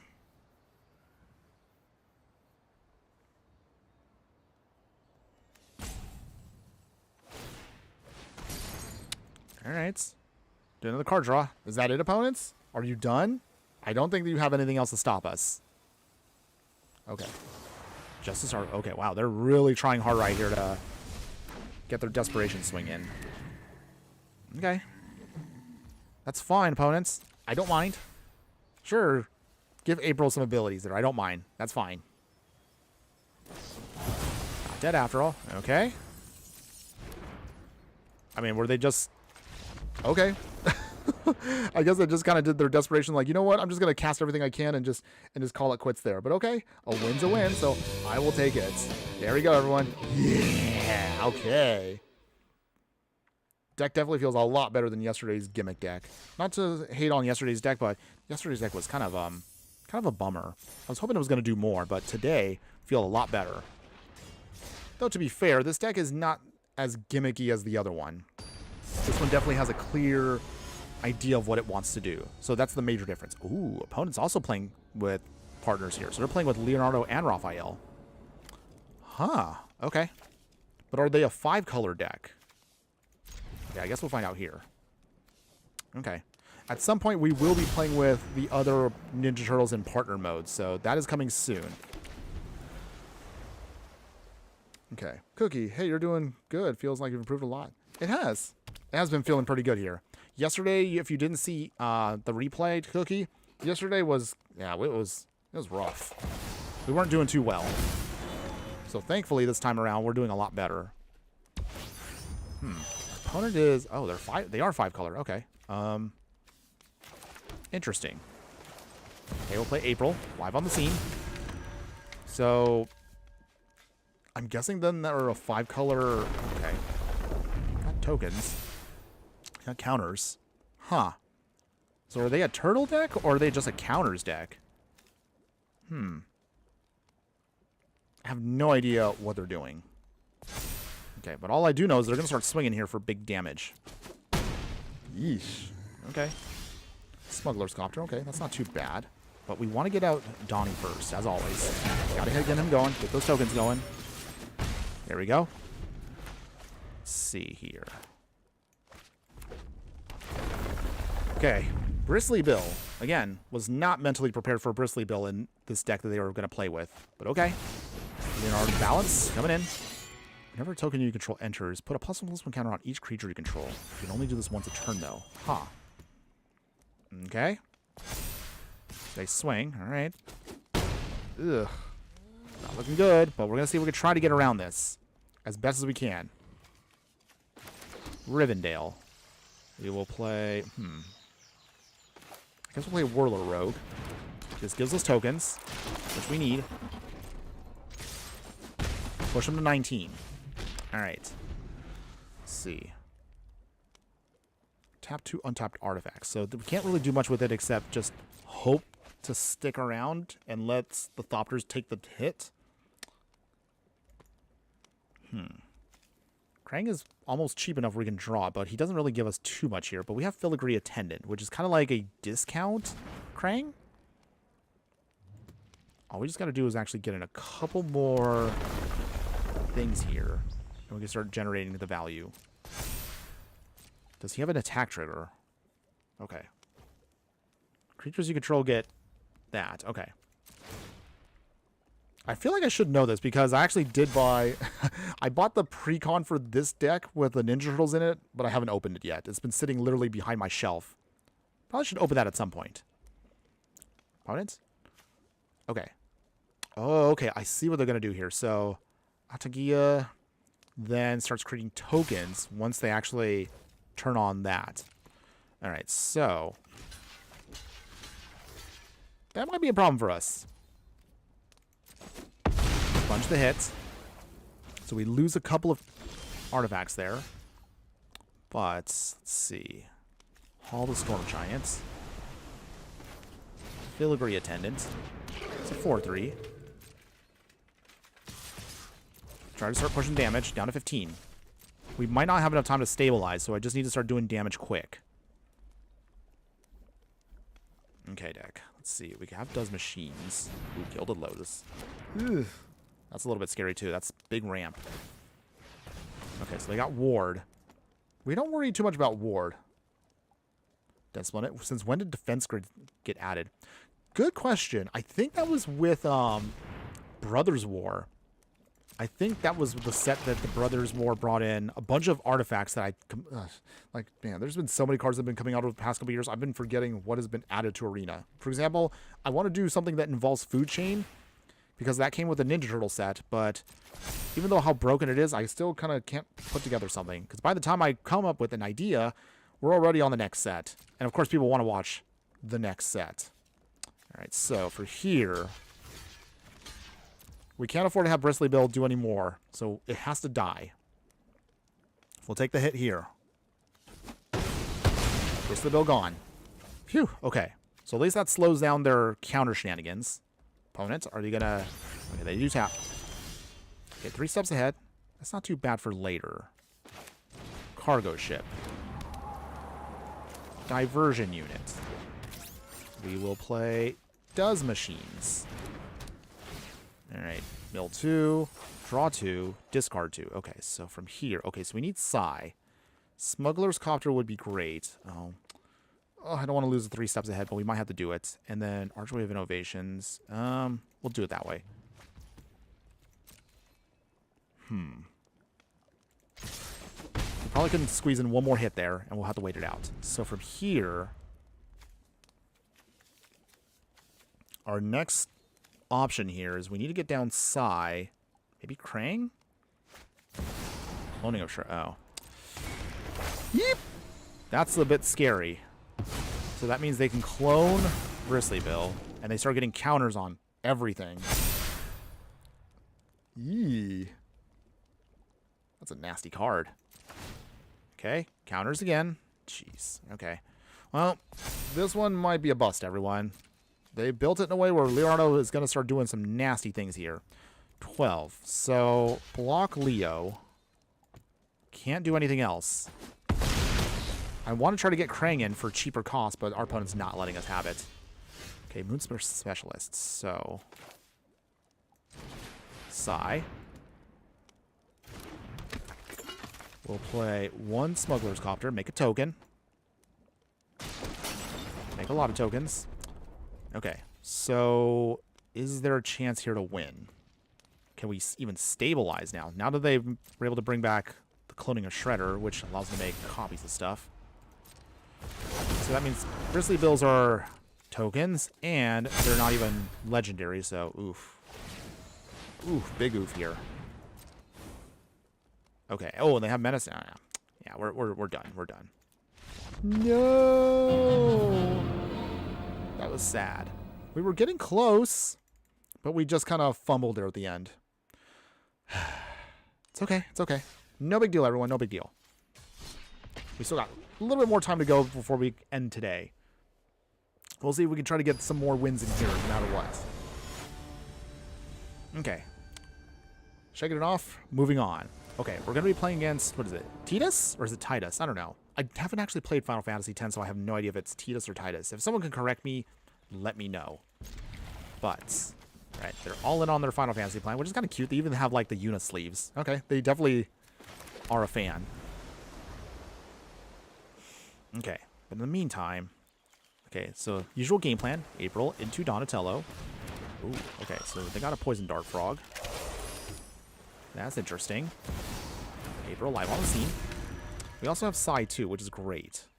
So we can start generating a ton of tokens once we can start getting our artifacts out. Okay, Yuna Grand Summoner. Ooh, they also got the alt art one too. Really nice art, by the way. Okay, get down Donnie again. Make our tokens. Can't attack yet. Yuna is definitely going to be a powerhouse. I actually realized we never played with this version of her. She is good, but we never got a chance to actually do that. Chris Grainer, hello, my fire friend. Good afternoon. How are you doing today? Hope you're having a wonderful day wherever you're at. Appreciate you for joining us today. You're here right now watching us see if we can make April O'Neil and Donatello from the Ninja Turtle set make an Artifact Affinity deck go off. But our opponent right now is also playing with our Final Fantasy cards, and they're getting a little big. We can see if we can stop them still. Okay, for now, let's see. Psymaster Thopterist. Okay. Can't do much else right now. So we're going to have to kind of hunker down. But hopefully next turn will be where we can really start going off here. The game plan right now, okay, so we have enough next turn we can do Transmutation Font. That actually creates for us a token, and that allows us to do a lot of token shenanigans. Okay. Whenever one or more creatures you control counters on them, deal combat damage, you can draw a card and proliferate. Okay. We can't block just yet. They're getting bigger. They're getting bigger. Okay, Shoe Puff does its thing. Okay, we got an island. So let's see. I think Transmutation Font's what we want. We make a Thopter out of that. Alright. From here, we will create another token. So this should be good. Let's see. What do we want? A food clue or... I think we'll make a blood token. There we go. So as you can see, now you kind of get an idea of how we're going to try to make this work. So we can block Titus for a bit here. However, it says one or more creatures with counters on them. So that is a problem for us. But we're at a point now where Transmutation Font should be able to save us. We just got to sponge at least maybe one more hit. And we should be good.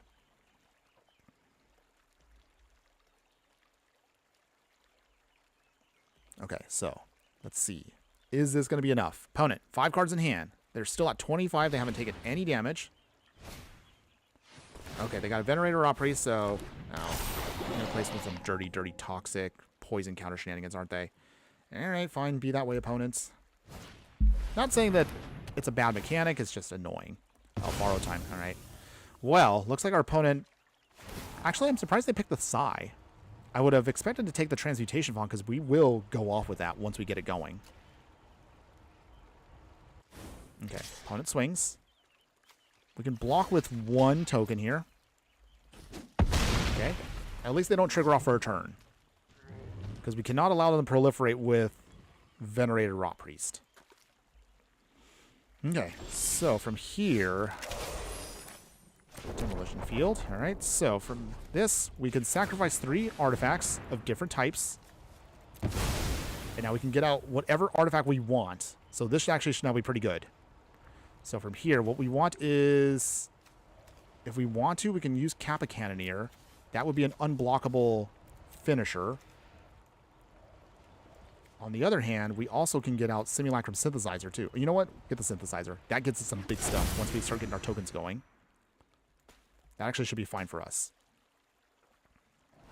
Okay, got the Ooze. I think we'll put the Ooze to the bottom. The One Ring can stay on top. Okay, and then from here, Valkyrie Aerial Unit. This does create for us a token, so that's good. Now we can actually start really going off here. All right.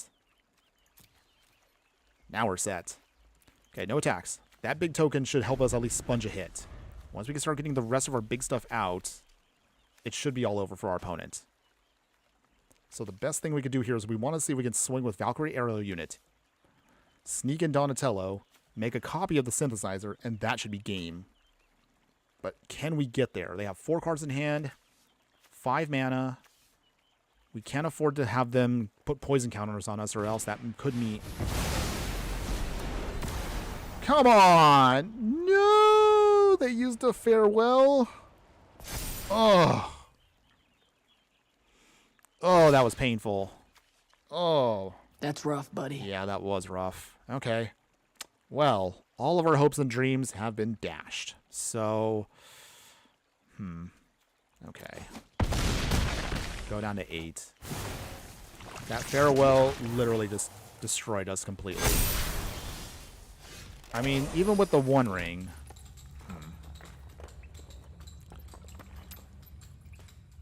What color does your deck use? Oh, Daniel. Hello, my friend. How are you doing today? Hope you're having a wonderful day wherever you're at. Thanks again for joining us on the chat.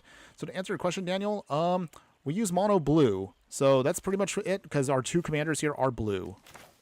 We'll play the 1 ring, because that's pretty much our only hope of surviving now. So from here, draw a card off of that. We play, do I want to play Chrome Dome? I don't think it does much for us, but I guess we'll play it. It does create for some tokens, so we can still keep our shenanigans going. Down to 21. Okay, so trying our hardest now to rebuild, because that farewell was devastating for our deck.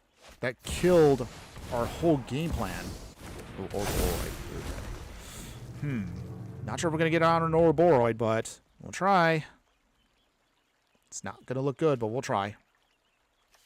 Okay. All right. Hopefully that did help. Okay, so our only other shot here of survival is we need to then get our... We need our Cyclonic Rift. That's our only other option that can get rid of their plan. But we have, at least for now, this. Okay. Bone's going big. But thankfully the 1 ring is going to help us survive just a little bit longer. We're all together, okay? Okay.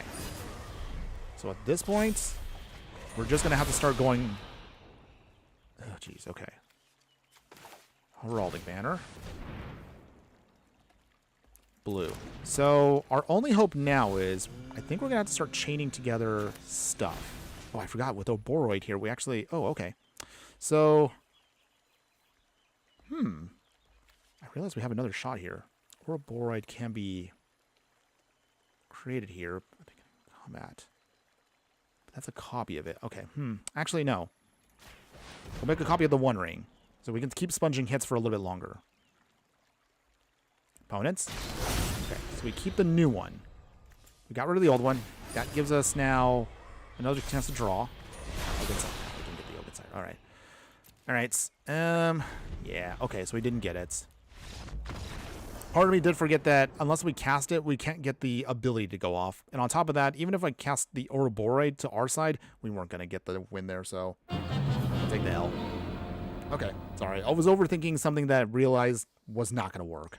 It's okay, though. It's okay. We all make mistakes. All right, continuing on. Keep the good times rolling, everyone. Let's see. Shake that off. We'll see if we can get some more wins here. We have a little bit of time left, so we're going to see if we can try to squeeze in a couple more.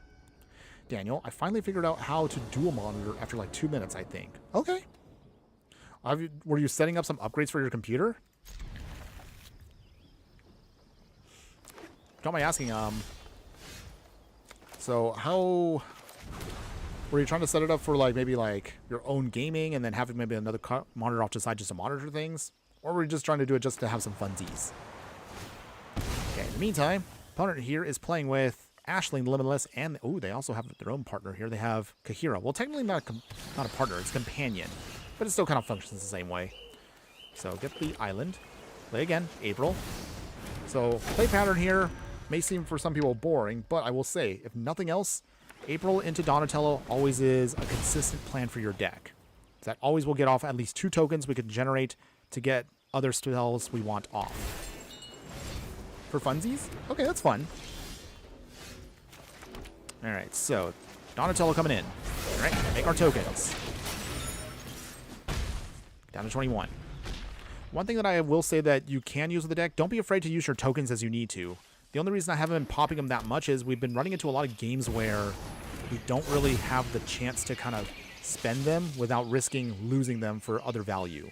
But if you were to play this deck that I'm playing now in a 4-player actual commander game, that's probably when you might get some better value and time to actually utilize your tokens as you need. Something I haven't mentioned yet. Okay, Island. We will play... What do we want to play here?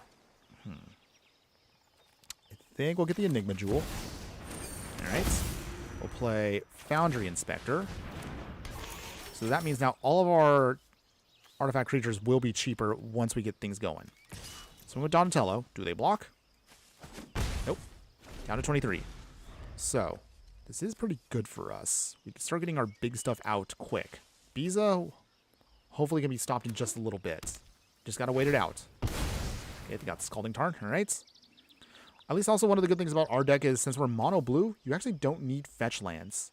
They don't really serve too much of a purpose. You can argue that they are kind of help thin your deck of lands, but that also becomes one of those clunky things of how you want to build it. Personally, I think having more basics is better.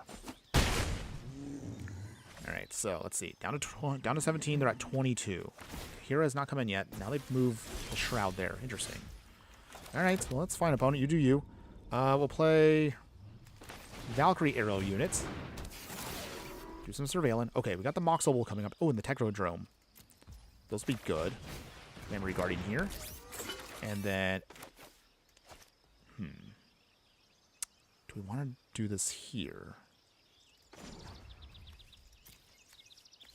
Actually, Enigma Jewel. Crack the clue. Draw a card. Alright, that's good.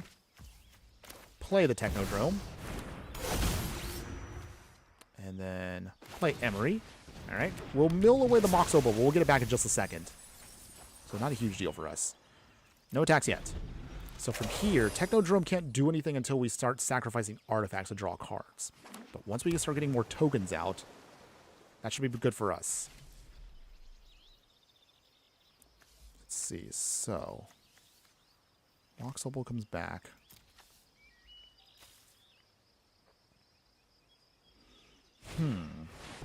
Okay, Rhyme, Recluse. Okay. So they bounce back our stuff. Alright. They make the token. So do they bounce back now? Opponents. Bounce back Donatello. Alright. Well, I mean, that's actually not bad. We kind of don't mind that because Donatello can be recast. That gives us the tokens we need to then start pumping up the Technodrome. So it's actually kind of good for us. So thank you, opponent. I actually don't mind that. Dan Splendid. Question. What's the most disturbing looking art in MTG? Ad Nauseam is pretty horrifying looking. Ooh. That's a good question. I know Ad Nauseam is a very disturbing kind of magic card. Let's see, hold on one second. 1, 2, let's see, 1, 2, 3, 4, 5. Okay, not enough for Cyclonic Rift yet, but we are close. I have to think about that one for actually a moment, Dan Splendid. So let's see. First off, though, let us sacrifice... Draw a card, pump it up. Ooh, we got the Bloodbending, so that's actually pretty nice for us. Alright. For now, bring back the Mox Opal as well. Play the Mox Opal. Okay, and we should be good to go here. Hey, we got another follow here from Daniel. So thanks again, Daniel, for being a follower of the channel. Appreciate you, by the way. Okay, so we have 2 dirty ways to beat down our opponent next turn. So we either play the Cyclonic Rift, bounce away everything, or we can use the Secret of Bloodbending to control them and waterbend what we want. Ooh, opponent. Shimmer Creep. That's gonna hurt us. So let's see. Down to 9. Okay, opponents. They bring in the Kira. Okay, so let's see, what do we want to do here? I feel like the Cyclonic Rift is the safe option, if I was to be honest. Okay, so I'm going to Biza. All right, 7 damage. Okay. Okay, oh, okay. Take the hit here. Down to 2. Let's see. I'm just going to casually Oh, well, I appreciate that. Noobish Foolish. Stitcher's Anesthesia, where the eyes and mouth are sewn closed, is pretty grim.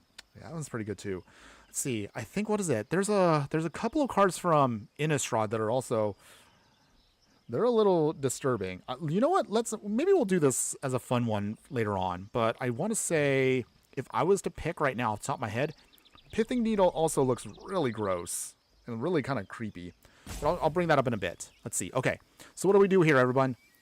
Do we play the Bloodbending and control them for a turn? Or do we Cyclonic Rift to bounce away everything and get a free shot in? What do you think we should do for this turn, everyone? Real quick.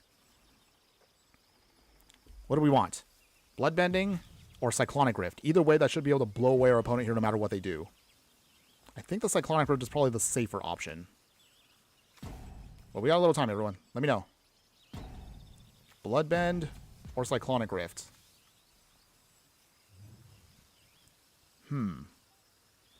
Okay. If we don't get an answer, we're probably going to go with the safe bet in Cyclonic Rift then.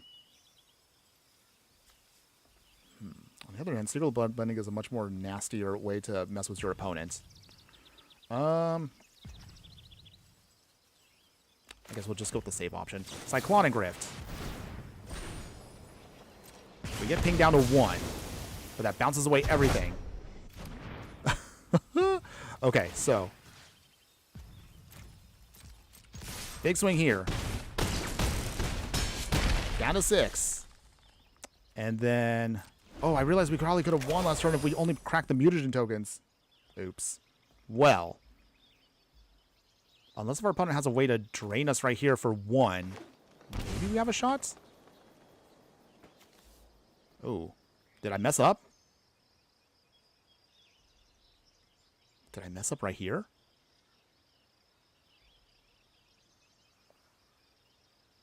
I don't know. Does our opponent know we messed up? Ashling, okay.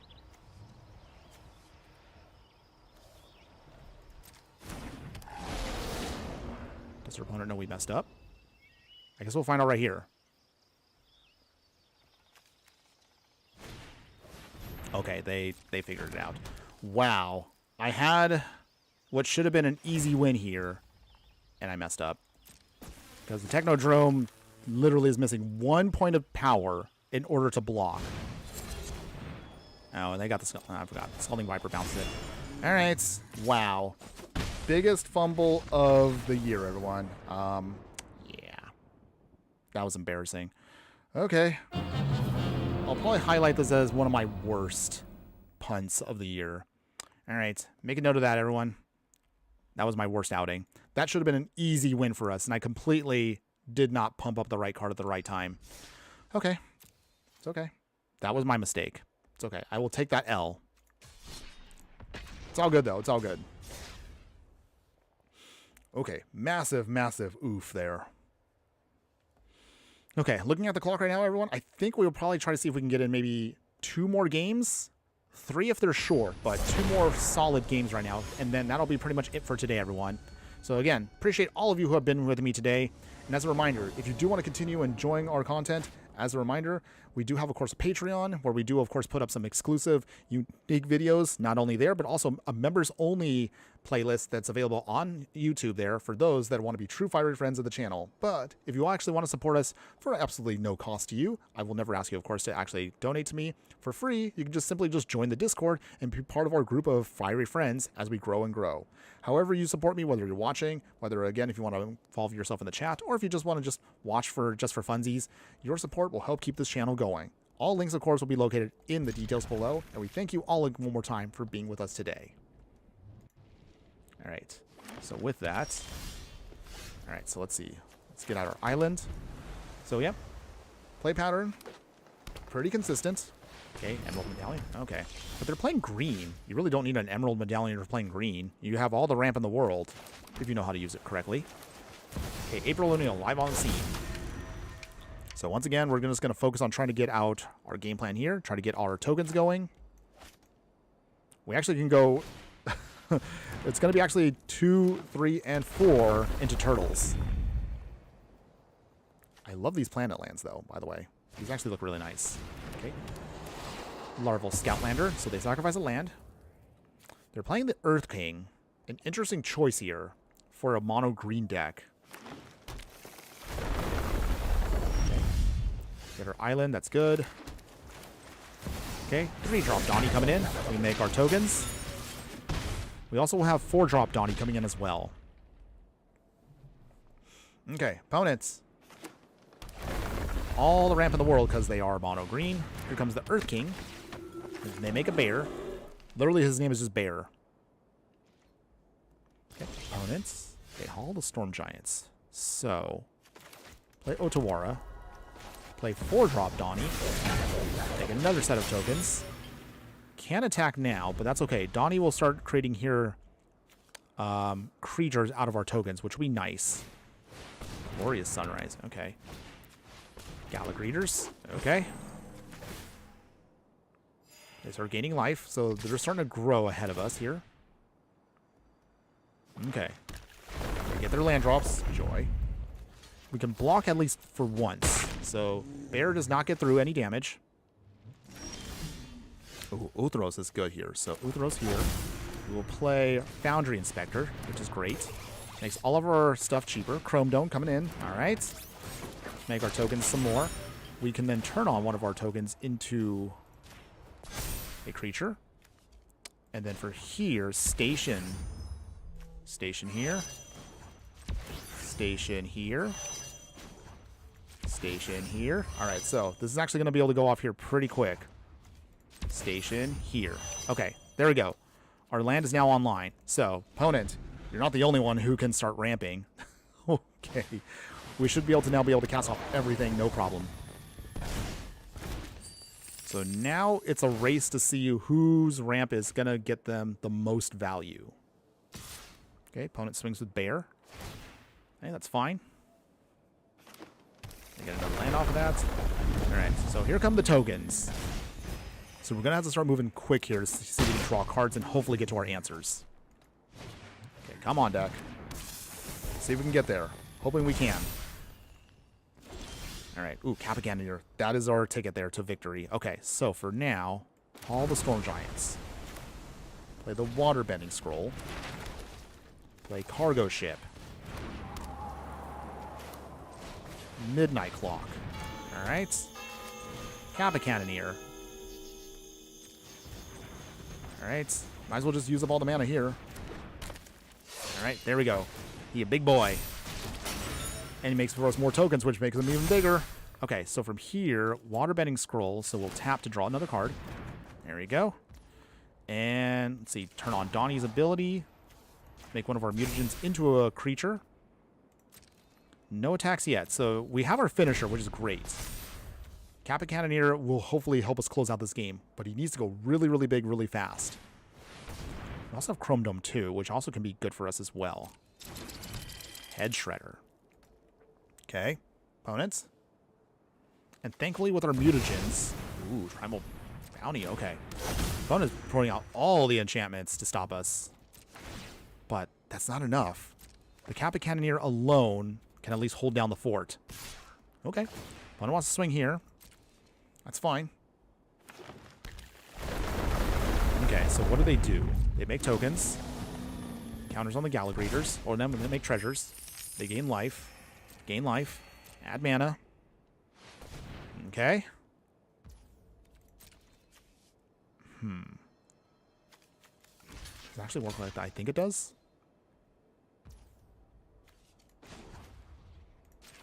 Put an hour counter. Okay. We lose the mutagen token. But this ability does help pump up the Capacanonier. So, Capacanonier is now an 11-10. Opponent, we are gunning for you. We can get this. We might be able to get this game off actually here and now. Okay, so from here, nothing else to do. Alright, so with that, play the island. We will play Waterbending Scroll. Draw another card.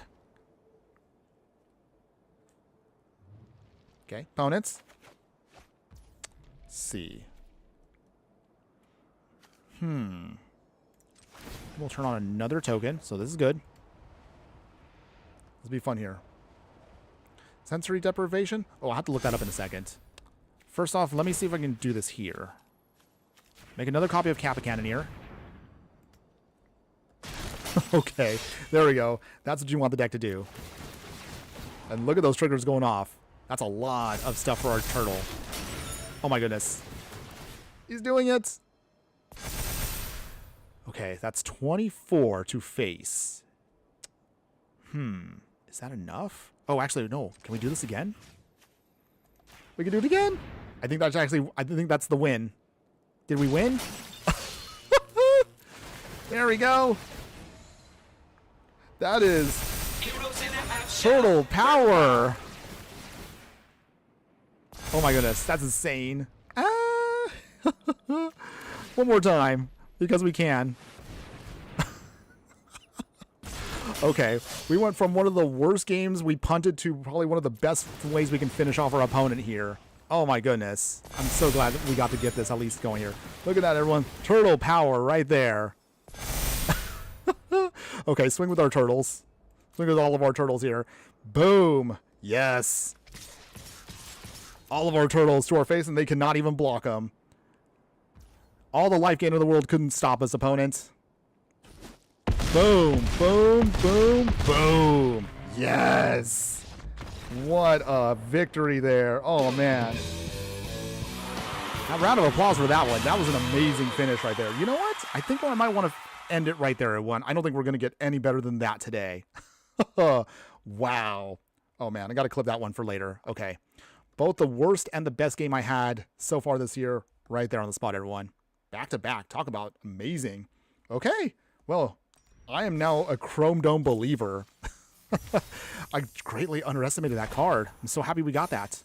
Okay, so I think we'll kind of cut it here a little bit short, everyone, because I honestly want to end on a good note there. So let's actually now talk about the deck overall.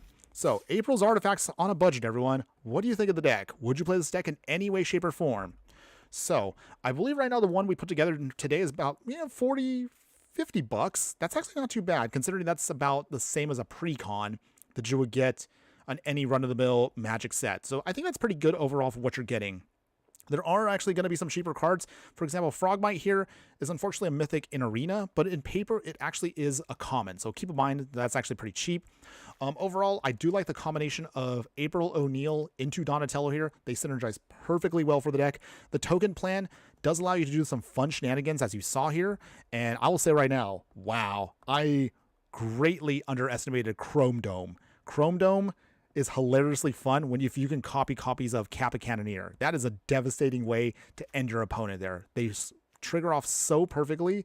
I didn't realize how ridiculous that was going to get. So definitely, this was actually a secret combo that even I wasn't aware of until we actually played it right here now.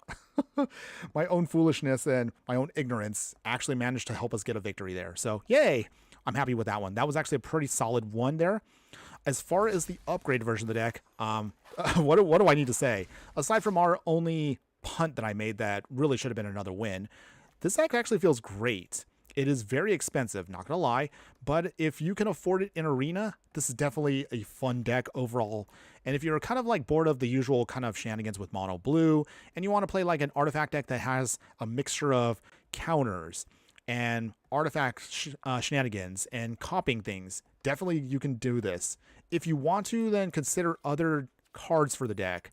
I would probably say consider things that can copy other things. So, for example, if we go into mono blue here and look at other copy effects, here's some other options for you if you want to kind of look at this. So, if we're looking at things that we want to copy, you have cards like Esoteric Duplicator if you want to do the token shenanigans. Mirror Image here can also do some good stuff for you. Mirror Maid can also be an artifact if you want to. This can copy, for example, say, everything from your Simulacrum Synthesizer. Could also be a silly way to pump everything up. Or if, again, you want to do the One Ring. Basically, things like that will help you out there. Mistcinder Naga, I realize I forgot this card for the upgrade deck, but definitely would consider this as a much better upgrade for us. So for Mistcinder Naga, I would say probably drop, what is it? There's a 3-drop here that we may want to cut. Maybe the Covert Tactician. Probably what I would cut for a Miss Cinder Naga, just because you can make copies and that just goes really ridiculous. Quasi Duplicate also can be good if you want to do the copy shenanigans. Yeah, there's a lot of stuff you can use here to do whatever you want. Clone, of course, is a classic. It just kind of can go really ridiculous if you want to go the clone route. If you want to go the artifact route, there's definitely stuff you can kind of play around with that obviously you can do here. So there's definitely things you can kind of play with if you want to just start doing the copy shenanigans, which I think actually probably might be a better way to upgrade the deck. Ride of Replication does it, Spark Double does it, Sea Double. You get the idea. These are all going to be very helpful for you, however you want to consider making the deck. Mockingbird also is a good one too if you want to. Extravagant Replication if you want to go more the combo route. That also can be great for you too. I honestly can just go on and on.